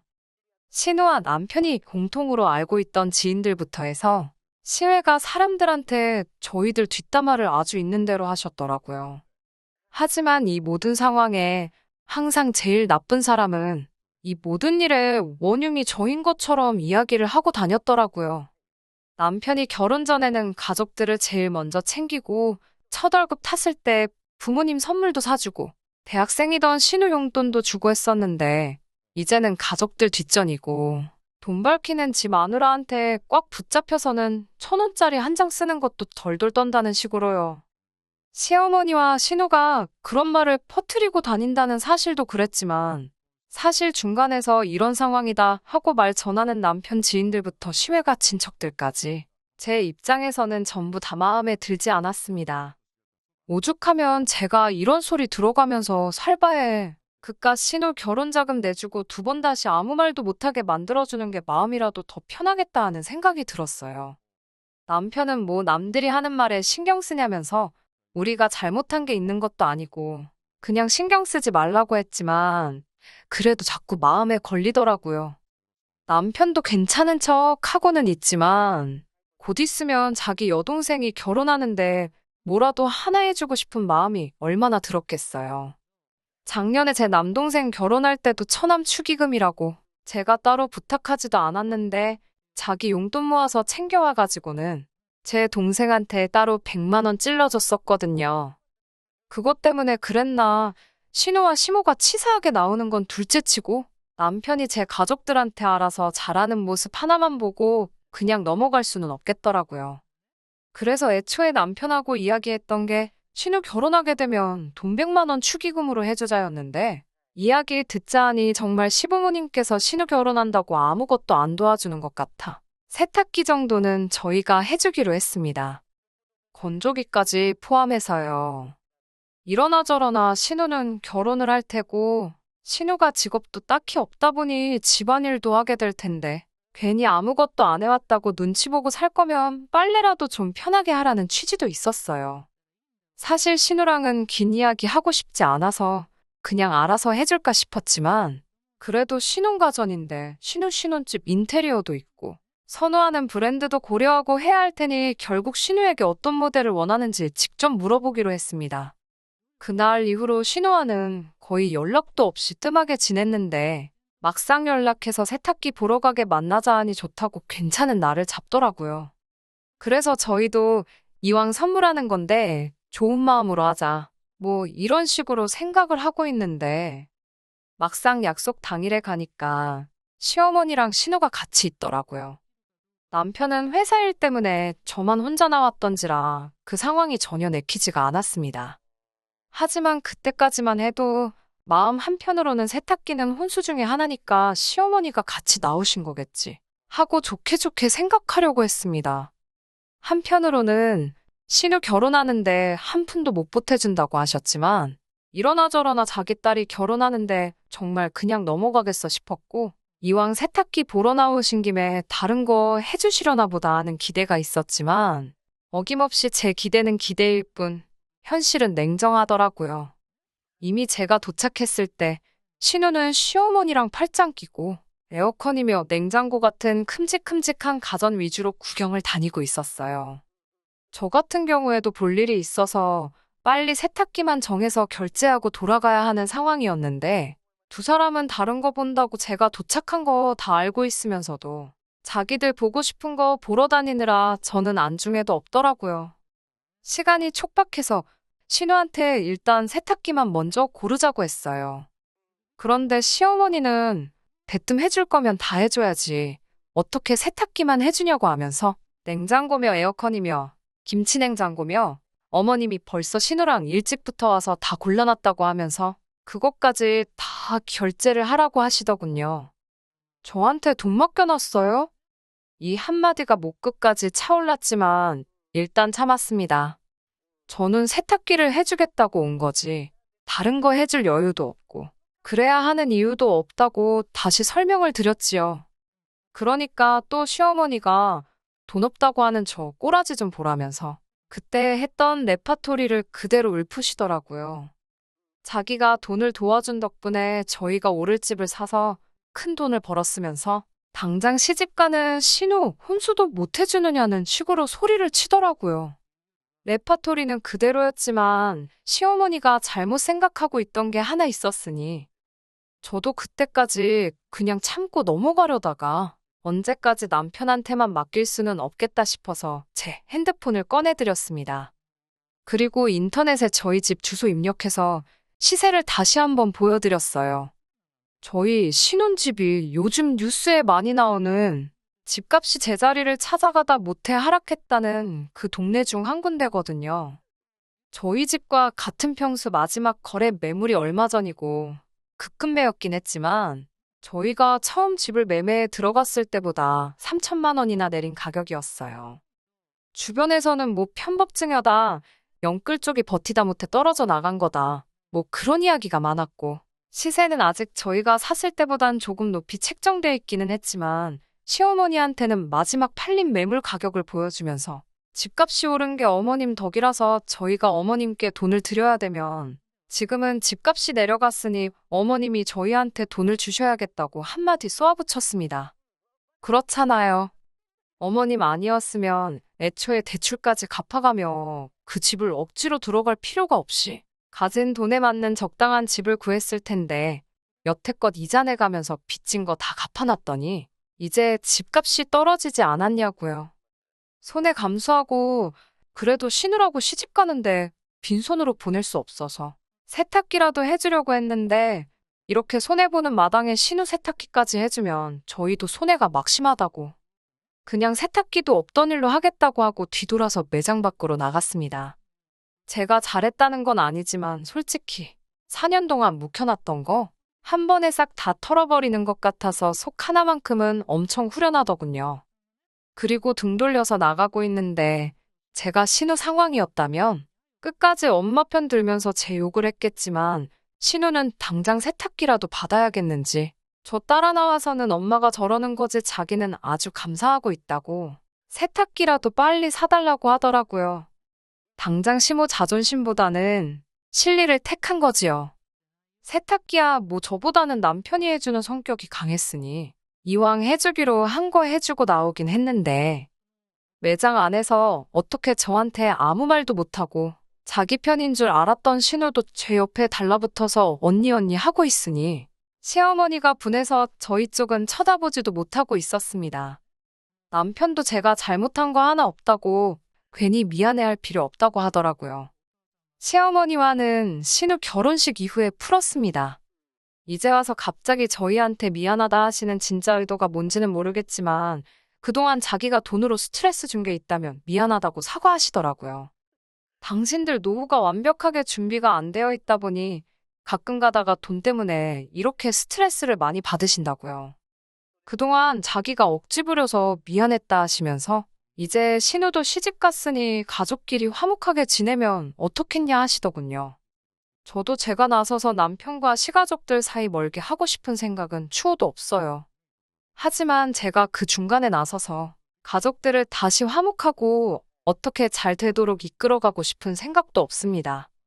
여태껏 남편이 중간 역할 잘해줬으니 앞으로도 남편이 알아서 잘할 수 있게 믿고 맡겨보려고 합니다. 끝까지 들어주셔서 감사합니다. 오늘의 사연은 여기까지입니다. 구독과 좋아요, 알람 설정 부탁드리고 더 좋은 사연으로 다시 찾아뵙겠습니다. 감사합니다. 신바람 사연 아파트 오늘의 사연 시작하겠습니다. 안녕하세요.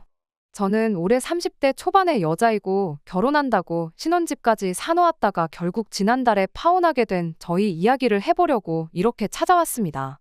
식도 안 올렸는데 신혼집을 먼저 사놓은 이유는 저에게는 시어머니가 될 뻔했던 그 여자의 고집 때문에 결혼식 날짜를 뒤로 미루게 되면서였습니다. 원래부터 반반 결혼을 계획 중이었지만 일단 집은 전부 제 돈으로 구했어요. 저는 제가 모아놓은 돈에 부모님이 지원해 주시기로 했던 돈이 있었다 보니 남자친구가 반반 맞춰오려면 똑같이 부모님께 지원을 받거나 대출을 받아와야 하는 상황이었거든요. 그런데 남자친구 집안 사정상 반반 결혼할 만큼의 지원을 기대하긴 힘든 상황이었어서 대출도 아예 제 이름으로 받아서 집을 일단 제 명의로 구해놓고 대출금을 둘이서 같이 갚아나갈 계획이었습니다. 남자친구가 그나마 모아놓은 돈은 혼수랑 결혼식 비용을 하면 되겠다 싶었고요. 어차피 결혼할 건데 뭐가 문제겠냐 싶다가 혹시 몰라서 공동명의 안 하고 제 이름으로 집을 해놓은 게 신의 한 수가 될 줄은 몰랐네요. 이제 와서 생각해보면 그런 집에 며느리로 들어가 그런 시어머니와 한 가족이 되는 것보다 이렇게 파혼해서 영원히 남이 되어버린 게 참 하늘이 도왔구나 싶은 생각이 듭니다. 결혼을 약속했던 남자친구와는 연애를 꽤 오랜 기간 했습니다. 파혼은 지난달에 했지만 저희가 결혼 이야기 오가기 시작한 게 벌써 작년 초의 일이에요. 양가에도 결혼 허락은 물론 상견례까지 마친 상황이었고 결혼식 날짜까지 나와서 청첩장만 돌리면 되는 상황이었습니다. 그런데 시어머니가 될 뻔한 그 여자가 난데없이 결혼식을 한참 뒤로 미뤄야겠다고 말을 꺼내왔습니다. 결혼을 하지 말라고 반대를 하는 건 아니었으니 남자친구를 통해 어머님이 대체 왜 그러시냐고 좀 알아와 보라고 부탁을 했어요. 그래도 처음 결혼식을 미루게 된 이유가 그때는 그나마 어느 정도 납득 가능한 이유였습니다. 며칠이 지나서 남자친구가 대답해주기를 제 나이가 29이라서 어머님이 불편해 하신다고 말을 해주더라고요. 내 나이가 뭐가 어때서 그러냐고 했더니 왜 9수에는 떨어지는 낙엽도 조심하라고들 하지 않냐면서 어머니가 옛날에는 아홉수면 이사도 안 나갔다고, 그런데 어떻게 일륜지대사인 결혼식을 올릴 수 있겠냐며 절대 올해 결혼하는 건 꿈도 꾸지 말라고 했다는 겁니다. 저는 어이가 없었어요. 고작 그런 이유로 결혼식을 다음 해로 넘겨야 되는 게 맞는 건가 싶었습니다. 그런데 막상 저희 부모님도 그 이야기를 들으니 남자친구 어머니가 충분히 이해가 간다고 하더라고요. 그런 거 안 믿는 사람한테야 미신이지, 믿는 사람한테는 당연한 거 아니겠냐고요. 그리고 오히려 내년에 결혼하는 게 저한테 잘 된 거라고 하시더라고요. 나는 짜증이 나서 죽겠는데 잘 된 일은 뭐가 잘 된 일이냐고 부모님 앞에서 툴툴거렸어요. 저희 부모님께서는 그게 아니고 원래 딸내미 결혼하는데 뭐 하나 못 해주는 게 늘 마음에 걸렸는데 내년으로 결혼이 미뤄지면 이야기가 다르다고 말을 하시더라고요. 어디서 목돈 들어올 것도 있고 적금 만기되는 것도 있어서 내년에는 자금적으로 여유가 있으시다고 결혼 미뤄진 김에 저한테 돈을 최대한 많이 지원해 주실 생각이라고 하셨어요. 물론 결혼식 안 미뤄지고 정상적으로 결혼했다고 하면 다음 해에 돈 들어오면 저한테 똑같이 주실 생각이셨어요. 부모님 말씀은 똑같은 돈을 결혼하고 나서 받아가는 것보다 결혼 전에 가져가는 편이 더 생색이 나지 않겠냐며 좋은 게 좋은 거라 생각하라고 하셨죠. 돈 얼마 때문에 제 마음이 풀려서 결혼을 미룬 것처럼 보일 수도 있겠지만 그런 것보다 저도 신경 쓰기 시작하니까 아홉수라는 게 계속 마음에 걸리기도 했습니다. 아홉수고 나발이고 싹 다 무시하고 고집 부려서 강행했다가 정말 만에 하나 무슨 사소한 사건이나 사고라도 생기게 된다면 괜히 그게 아홉수의 결혼을 강행한 제 책임이 될 것 같기도 하고 저희 부모님 말 맞다나 안 믿는 사람한테나 미신이지 집에서 일부러 문지방도 안 밟으려고 피해 다니는데 괜히 그런 거 믿는 사람이 있겠냐 하는 생각도 들었어요. 그래서 그때는 그냥 좋게 좋게 넘어갔어요. 거의 1년이라는 시간을 낭비해야 했지만 그래도 남자친구와 사이는 계속 좋았으니까 그냥 우리는 연애 1년 더 하기로 했다, 그렇게 생각하고 말기로 했습니다. 그렇게 시간은 지나 새해가 밝았어요. 정초에 정신없이 지내고 그러다 설연휴까지 보내고 명절 때 저희 이모가 아는 분 중에 정말 용한 분이 있다고 하여 날 잡고 부모님과 거기 다녀와서 결혼식 날짜를 받았어요. 용한 분이 사주도 풀고 뭐도 풀고 다 해서 이날만큼 좋은 날이 없다 해서 받아온 날짜인데 그 정도면 남자친구 어머니도 만족할 거라고 생각했습니다. 날짜는 지금 제가 이 사연을 적고 있는 시점으로부터 한 달 전이고요. 용하다는 그분이 결혼하기 좋은 날짜라고 했지 제가 결국엔 결혼식장 입구도 못 밟아보고 이렇게 파혼하게 될 건지는 모르셨나 봐요. 지금에 와서는 무슨 좋은 꼴 보겠다고 질질 끌다가 이렇게 파혼을 하게 되었는지 싶네요. 아무튼 예상대로 남자친구 어머니도 용한 분한테 날짜 받아왔다고 하니 이번엔 날짜를 가지고 딱히 뭐라고 하지는 않았어요. 애초에 결혼을 반대한다고 결혼 날짜를 미루란 게 아니었으니 이번만큼은 미루는 일 없이 빨리 결혼해서 둘이 행복하게 살라고 좋은 말까지 해줬습니다. 그 후로 저희도 훗날로 미뤄두었던 결혼 준비에 박차를 가하기 시작했어요. 결혼식까지는 몇 달이나 시간이 남은 상황이었지만 부모님이 말씀하셨던 그 목돈도 들어왔고 집값이랑 물가라는 게 또 어떻게 되는지 모르니 미리 해놓을 수 있는 건 미리미리 해놓자는 계획이었어요.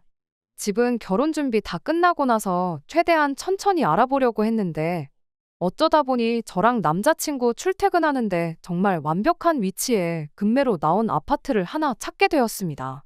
다만 돈이 조금 모자란 상황이었어요.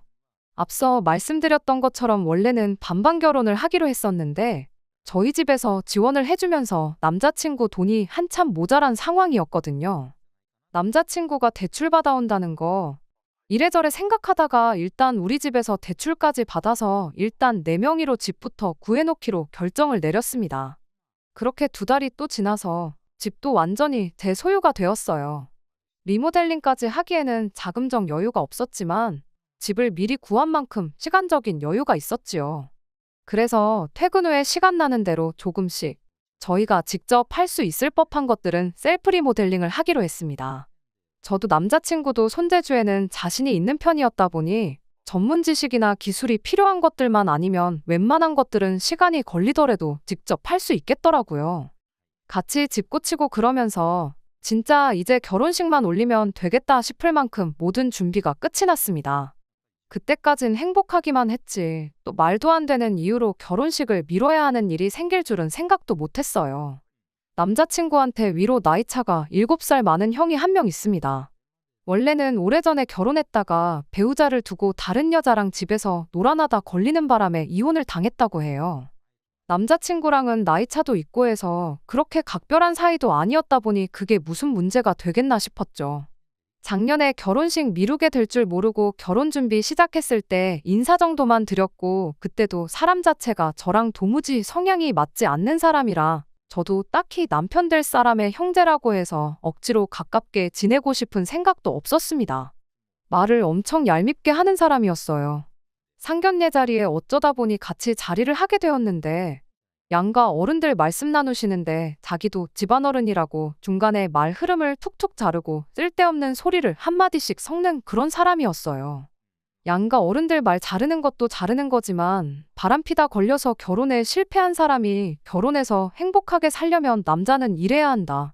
여자는 이래야 한다. 그걸 못하면 결혼은 하는 게 아니다.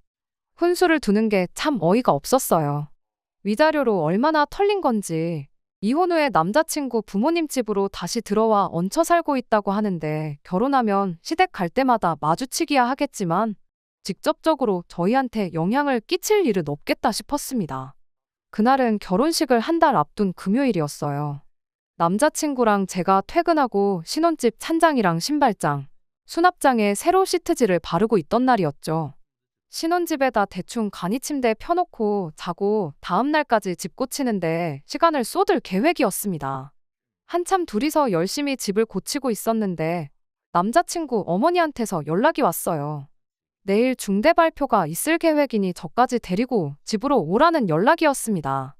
남자친구한테 뭐 알고 있는 거 있냐고 물어봤더니 자기도 도무지 감이 안 잡힌다며 내일 돼보면 알지 않겠냐고 했어요. 그때까진 정말 뭐 큰일이겠어 하고 대수롭지 않게 여기고 있었습니다. 그렇게 다음 날이 밝았고 예정된 시간까지 일하다가 남자친구 집으로 향했습니다. 약속 시간에 딱 맞춰서 도착했는데 그때까지만 해도 남자친구 부모님만 계셨고 남자친구의 형은 자리에 없었어요. 그때 남자친구네 형은 아무 관계가 없는 일이구나 그렇게 생각했는데 10분이 지나고 20분이 지나도 쓸데없는 잡담이나 오가고 있었지. 한다던 중대 발표는 할 생각이 없어 보이더라고요. 그렇게 저희 도착하고 거의 40분쯤 지났을까 그제서야 남자친구의 형이 집 문을 열고 들어오더라고요. 혼자 온 게 아니라 웬 처음 보는 여자를 데리고 들어왔어요.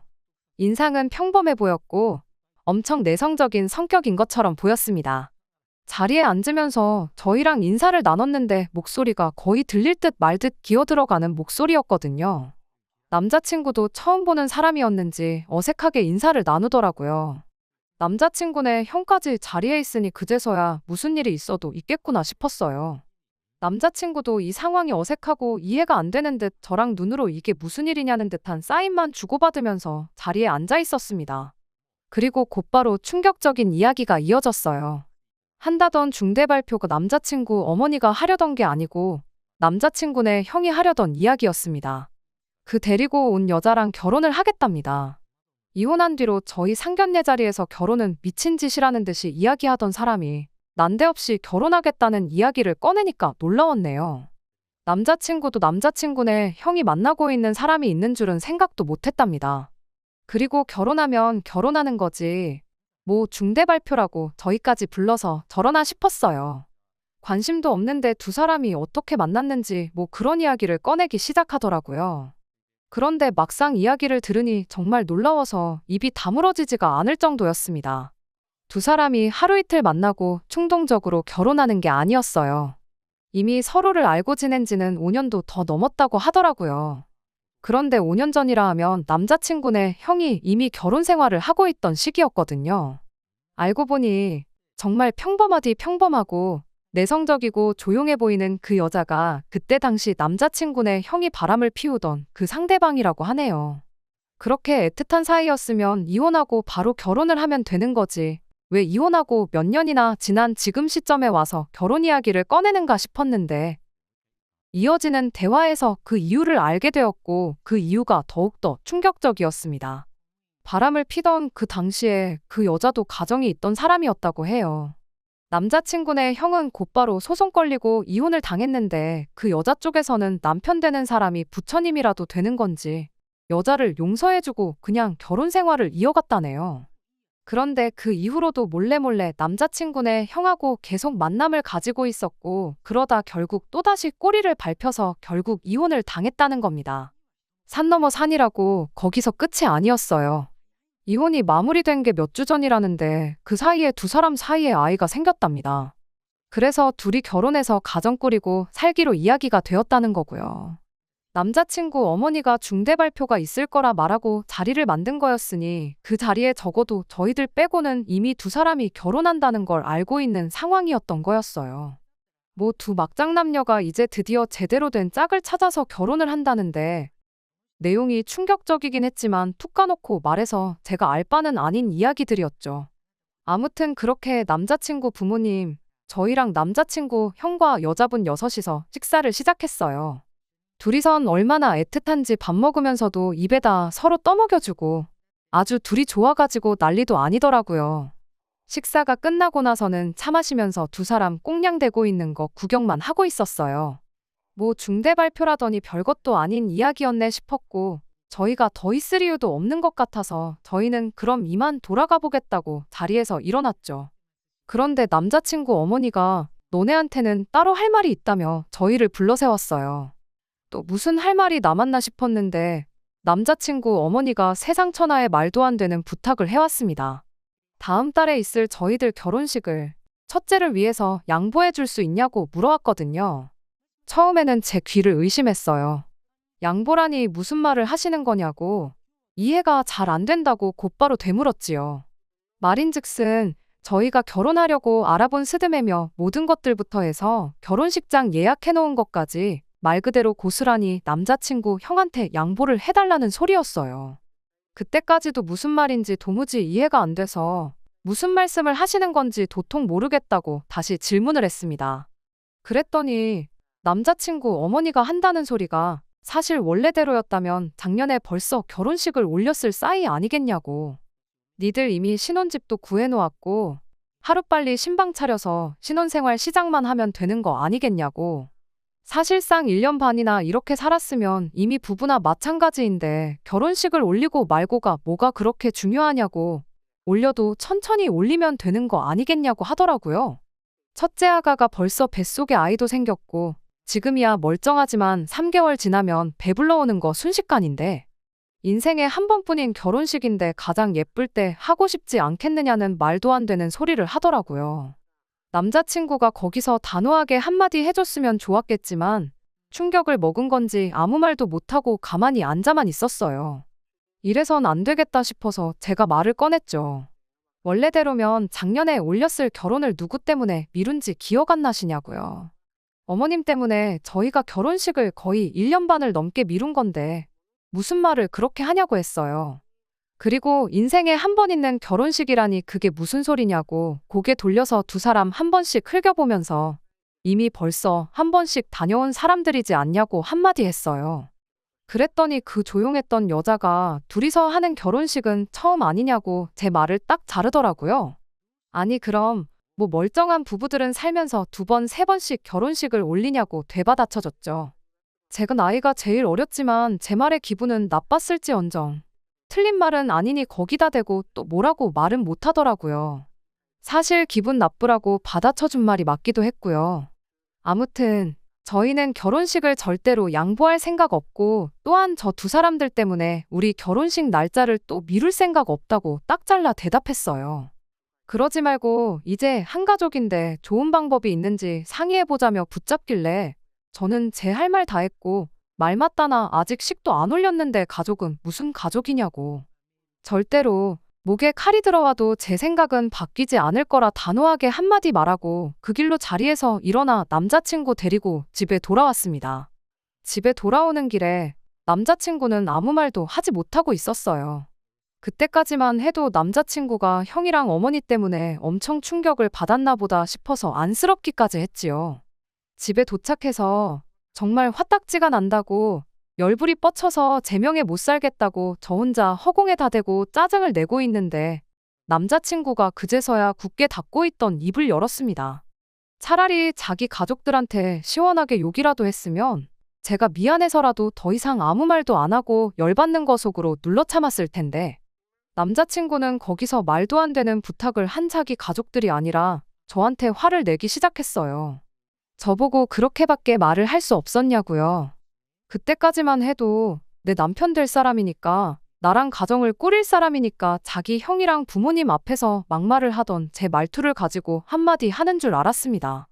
그런데 그게 아니라 다 같이 머리를 맞대면 다른 방법을 강구할 수 있지 않았겠냐는 어린 반푼어치도 없는 소리를 하고 있더라고요. 팔은 안으로 굽는다고 중요한 상황에서 자기 가족들 편을 들은 거예요.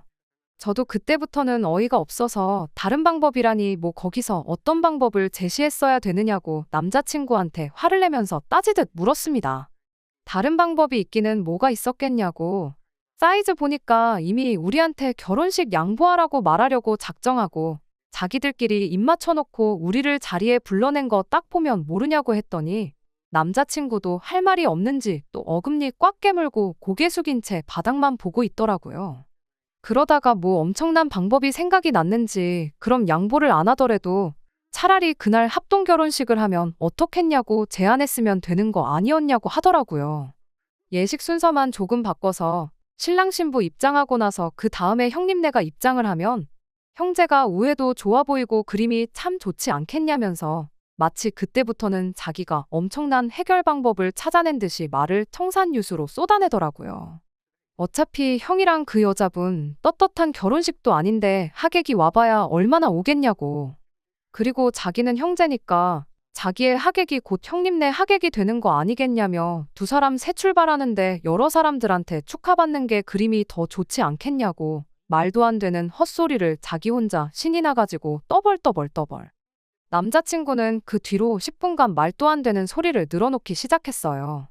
듣다 내가 이딴 놈하고 결혼하겠다고 1년 반을 기다린 건가 싶었고 내가 사람을 봐도 한참 잘못 봤구나 싶었습니다. 똑같은 말만 반복하면서 몇 번을 싸운지 모르겠어요. 그렇게 썩 각별한 사이도 아니었으면서 왜 자꾸만 자기 형이 불쌍하지도 않냐고 따지고 들고 결혼하면 앞으로 한 가족이 되어서 계속 교류할 사이인데 이참에 우리가 선심 한번 써주면 형님 쪽에서도 우리한테 큰 신세진 기분이 들지 않겠냐고 그게 나중에 우리한테 어떻게 돌아올지 모르지 않냐고 하더라고요. 기본은 우리 결혼식이 메인이라고 아주 잠깐만 두 사람한테 시간 내주면 되는 건데 왜 그걸 이해를 못 해주는지 너가 그렇게 속이 좁은 사람인 줄은 몰랐다고 실망이라고 억지를 부리는 겁니다. 말 한 번 잘했다고 니네 형님이나 그 여자나 똑같은 것들끼리 눈 맞아서 자기들 가정도 내팽개쳐버린 뻔뻔한 사람들인데 그깟 결혼식 같이 하게 해줬다고 우리한테 눈꽃만큼이라도 고마워할 것 같냐고 따졌죠. 그랬더니 이어진 남자친구의 말이 더 충격적이었네요. 그게 뭐가 잘못된 거냐고 서로의 진정한 짝을 늦게 만났을 뿐이지 그리고 그 타이밍이 늦었을 뿐인 거지 하면서 상간남 상간녀끼리 결혼하는 걸 두고 그걸 옹호를 하고 있더라고요. 무엇보다 충격적이었던 건 남자친구가 배우자를 두고 바람을 피는 걸 가지고 그게 뭐가 대수냐는 듯한 생각을 가졌다는 것이었어요. 결혼하고 두고 봐야 알 일이지만 남자친구도 저랑 결혼 생활 하다가 다른 사람이 나타나면 그게 진정한 짝이라 생각할 수도 있다는 말이잖아요. 합동 결혼식이니 말도 안 되는 소리 나불대는 건 둘째치고 내 남편 될 사람이 바람피는 걸 그렇게 쉽게 생각하는 사람이라는 걸 알았는데 결혼식이 한 달도 안 남았건 뭐건 간에 이 결혼은 해서는 안 될 결혼이라는 확신을 갖게 되었습니다. 아예 다시 단판을 지으러 가야겠다 싶어서 남자친구 데리고 다시 남자친구 집으로 갔어요. 남자친구가 거길 왜 가냐고 저를 붙잡았지만 제가 가겠다는데 말린다고 거기서 알겠다 하고 멈추겠나요? 제가 어떻게 나올지 대충 예상은 했는지 남자친구도 뒤따라오더라고요. 남자친구 집 도착했더니 순순히 문을 열어주더라고요. 제가 뭐 결혼식을 양보해주겠다고 말하러 왔구나 생각했던 걸까요? 저희 있을 때는 말 한마디 안 하고 얌전한 척 내숭 떨던 그 여자가 남자친구 어머니 옆에 찰싹 달라붙어서는 어머님 하면서 온갖 아양을 다 부리고 있었습니다. 남자친구네 어머니가 결정은 하고 온 거냐고 묻길래 그렇다고 결정했다고 말하고 그날 첫째 아들 결혼을 시키든 말든 알아서 하라고 했습니다.